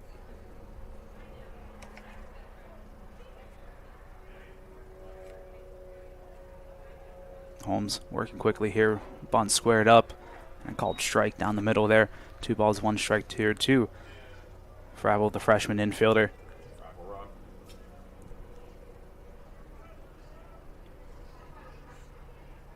Two-one pitch. Fouled back, count even at 2-2. Holmes battling back here. Good job working back. I think we get a fastball. Fastball up and in, try and get a little pop-up or just overpower him. Holmes deals the 2-2 in the dirt, full count to lead things off here in the top of the sixth. It's got to be a strike right here, even if it's a hit. Throw a strike is important. Payoff pitch. That one jam popped high into the air towards the Vulcan dugout. Meeks running onto it, and that one will make its way out of play. Count remains full here to Fravel.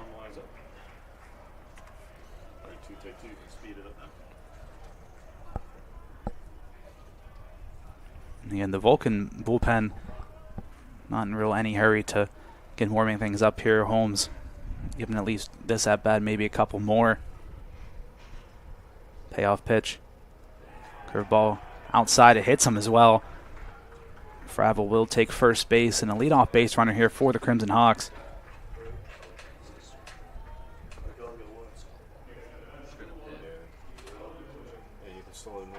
Fravel pinch hitting that time for Hoover, the shortstop. Bottom of the lineup here. Austin Owens now into the box, the 9-hole hitter, the center fielder here for the Crimson Hawks. It's a great job coming off the bench, getting on in a big at bat to get your team going again.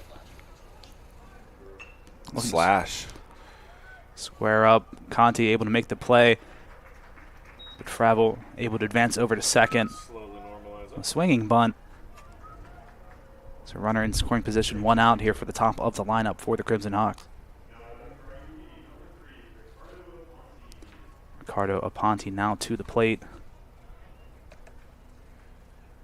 Vulcan bullpen starting to get a little bit more active. Runner on second, 1 out. First pitch from Holmes. Misses outside for ball one.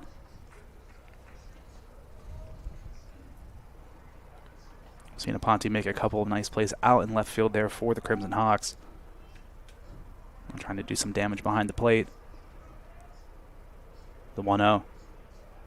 And the dirt nearly gets away from Rizzo, able to keep it in front of him. 2 balls, no strikes here to Ricardo Aponte.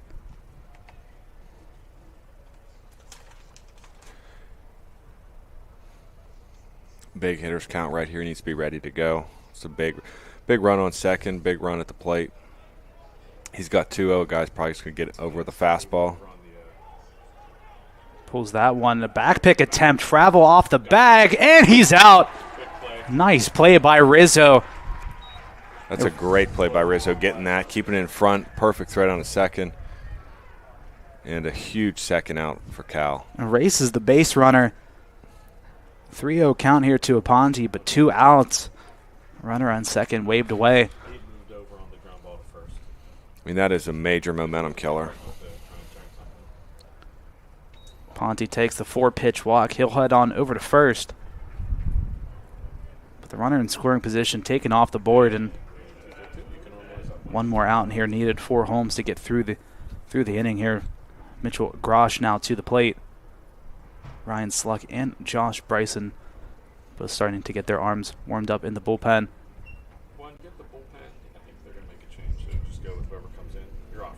Looks like that will be the end of the day here for Holmes. I don't know. Usually head coach comes out and makes the change, but we'll see right here. Maybe just talking strategy. Holmes just needs one more out here. Sluck looking to be the replacement, and he's been the one keen on warming up the lefty.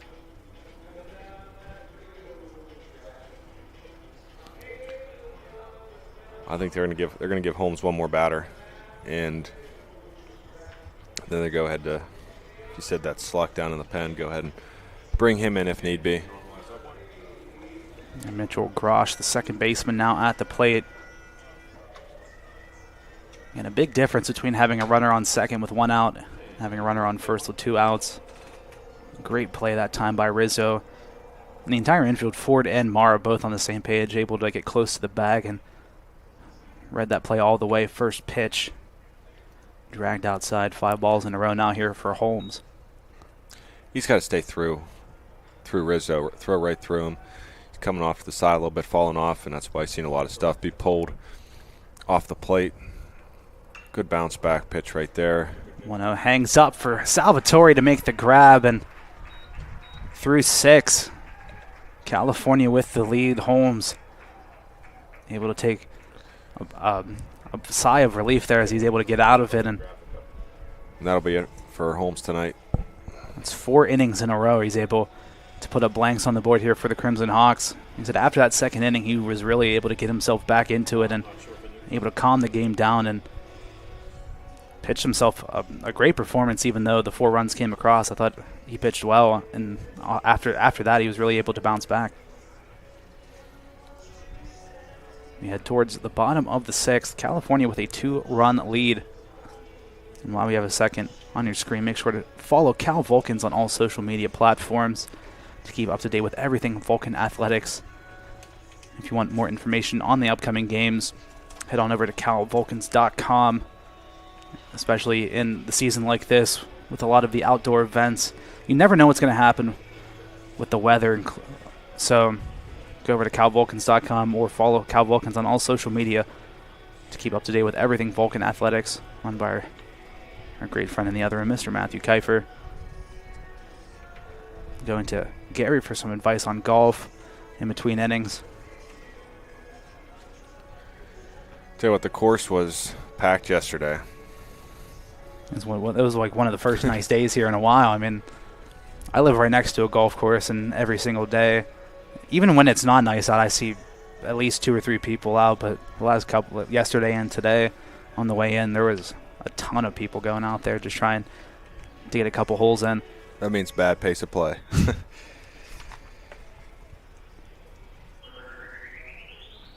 Callahan, Mara, and Meeks all back to the plate here in this bottom of the 6th inning.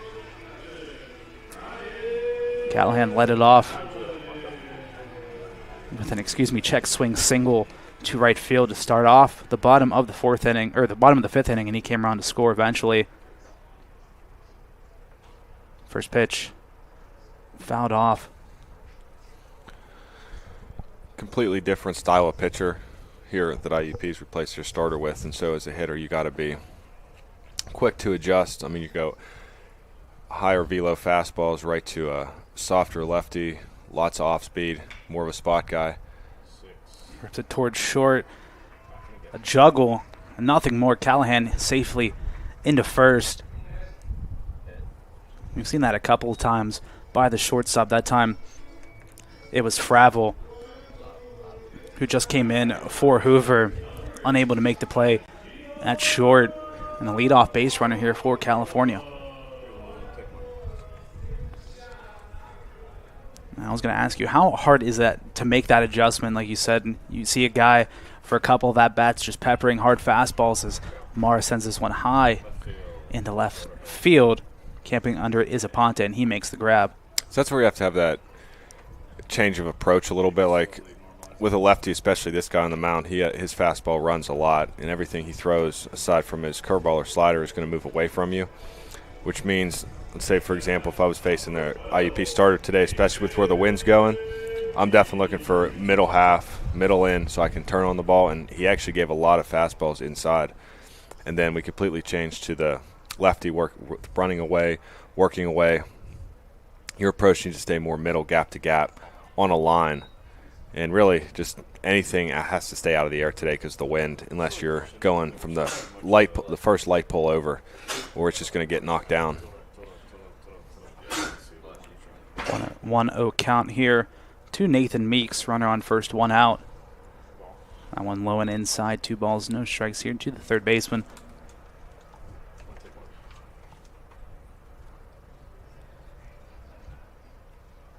Callahan on first, one out. 2-0 to Meeks. That one thrown away gets away from the first baseman. And Callahan motoring on, hustling. He'll easily get into third, and a costly error as Callahan advances from first to third on the error by the pitcher. I don't think the first baseman, Bender, was ready for that one. That one got way over his head. Gonna have to bring the infield up now. Meeks had some really good at-bats today, and he's got a chance for another RBI, extend the insurance to 3 runs. Like I said, the infield in just trying to cut off potential run, fouled off by Meeks. 2 balls, 1 strike. Good aggressive swing right there. So now if they bring this run home, making it 7-4, still keeps the save in order. See if Jay Kramer is preparing to come in for the top of the 7th. It looks like he's getting a couple stretches in. Meeks trying to lay down the bunt. Popped up in the air for a second. Somebody looking to make a play. It'll fall foul. Count even now at 2-2. Just trying to keep the infield honest there. Third baseman, pitcher, catcher all scrambling on it. Kramer's had a phenomenal season, a phenomenal career here. And, I mean, up 2 runs, you feel good enough with him coming in the game. But if they can get this extra run up 3, you kind of feel like you've already won the game. That's how good he's been. Pitch outside. Full count now to Meeks. Again, when you have someone like Kramer in the back end of the bullpen, you feel comfortable with any lead going in to the last inning of work. The payoff pitch. That one roped. It's a great at-bat. Into left center field. Callahan looking to tag up, and he'll do so easily. And Meeks with a productive sac fly. And a 3-run Vulcan lead, 7-4 now the score. Meeks did his job. He got the ball into the outfield and got a run across the board. And that just goes to show you how costly that error was by the pitcher. I mean, that run doesn't come across if he's able to make a good pickoff attempt at first base. That one rolls away. Callahan able to advance from first to third. Good pitch. Starts one with a changeup. Collins good, ready. Good aggressive approach to it. Nothing wrong with that swing and miss. The 0-1 to Caleb Collins. Low and inside. Gets past everybody. Off the backstop. 1-1 count now.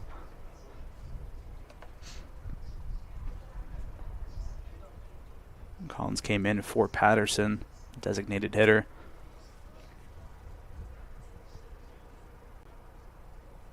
One pitch. Chopper towards the hole. Nice played by the third baseman. Throw over to first. Nice stretch that time. And the final out. California get one more. It's 7-4 going in to the top of the 7th inning. We'll take a quick break, and we'll be right back right here on CUTV, CUTV Sports 1, and the PSAC Digital Network.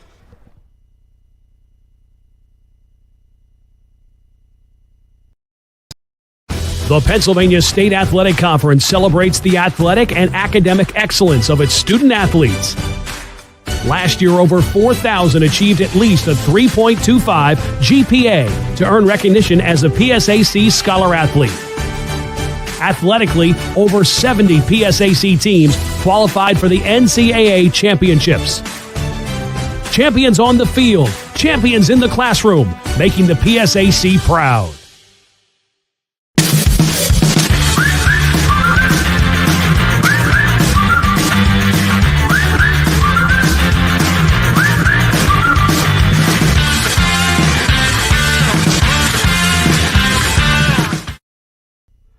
Hello, everyone. Welcome back to EQT Park as we get ready for the top of the 7th inning. The Vulcans with a 7-4 lead. I cannot talk today. And Ryan Sluck coming in for a save attempt here. The lefty coming in for relief of Nathan Holmes. Had himself quite a great afternoon. 6 innings of work, 7 hits, 4 runs. But he was able to limit the damage after the 2nd inning. All of the IUP work done there. But 4 scoreless innings to end out his afternoon. Holmes with an impressive pitching display in line for the win here of Sluck, and the Vulcan bullpen able to hold up on their end. So we're not seeing Kramer, but Sluck shows the confidence his coaching staff has in multiple guys to come in and do the job here at the end of the game. Sluck, the sophomore lefty from Jefferson Hills, PA.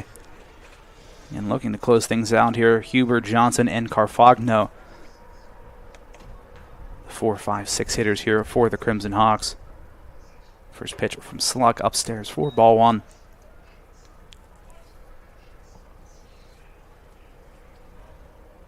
A similar change, this time a little bit harder throwing from the left-hand side is Sluck as he misses high and away that time. 2-0 now the count.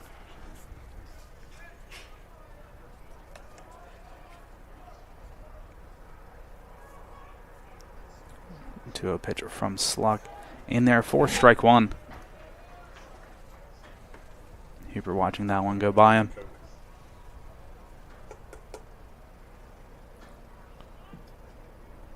2-1 sent high into the air. Will trail out, foul down the first base side into the crowd. Count even at 2-2 now. Nice job working back from the 2-0 back even to 2-2. It's really big to get that first out here in the last inning. The last 3 definitely the hardest. And when you're able to get ahead and they got a good chance to get this first out. Jams them inside. Jones calling everybody off and makes the grab. A bit awkward out there in shallow left field. Jones able to make the catch for out number 1. That is not typically the place for the center fielder to catch the ball, but he called it, he wanted it, and he makes a nice play. 1 away here in the top of the 7th inning. Peyton Johnson now to the plate, the third baseman. First pitch from Sluck on the inside part of the plate for strike 1.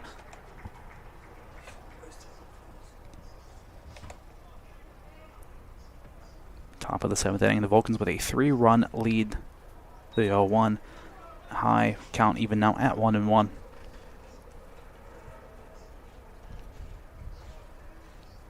One ball, 1 strike. Sluck looks in and delivers. Swing and a miss. Ball in the dirt. Count now at 1-2.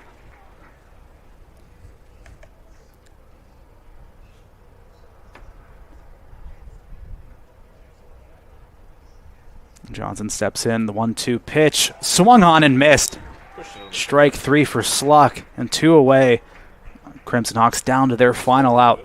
That's a great execution on the mound. He threw 3 really good pitches, and that back foot breaking ball is very difficult to hit when it's executed that well, and it shows right there. But overall today, with 1 out to go, getting down 4 early is a very tough comeback, especially with IUP continuing to threaten each inning. A couple big plays, big at-bats, and just a great team. Is hoping to be a great team win for the Vulcans. Carfagno down to his last strike. Couple swings and misses here. 0-2 count here to the right fielder, Robert Carfagno. Sluck. The 0-2 pitch.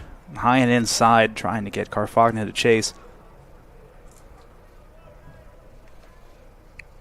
It's a good 0-2, good miss. See if he comes with another fastball or something soft, maybe that back foot breaking ball is what he threw there. Chopper towards third. Meeks over to first in time, and the Vulcans cap off a 4-run comeback, 7 unanswered runs, and they take the victory in game number 1, 7-4. Loudon, any final thoughts? Just a fun baseball game to watch. Shows how well this team battles and their will to win. But some great decisions by the head coach, and I'm appreciative of Gary Smith and yourself for the invite up here. It's a pleasure getting to do this for the first time. I enjoyed it greatly. I don't know if you'll have me for game 2, but I'm truly appreciative of the opportunity for game 1. So thank you all. Great team win. The Vulcans win 7-4 in game number 1 of this Friday afternoon doubleheader. From everyone here at CUTV, from our director Gary Smith, from my broadcast partner Loudon Conti, my name is Jonathan Sapin. We'll see you right back for game number 2 right here on CUTV, CUTV Sports 1, and the PSAC Digital Network. Don't go anywhere.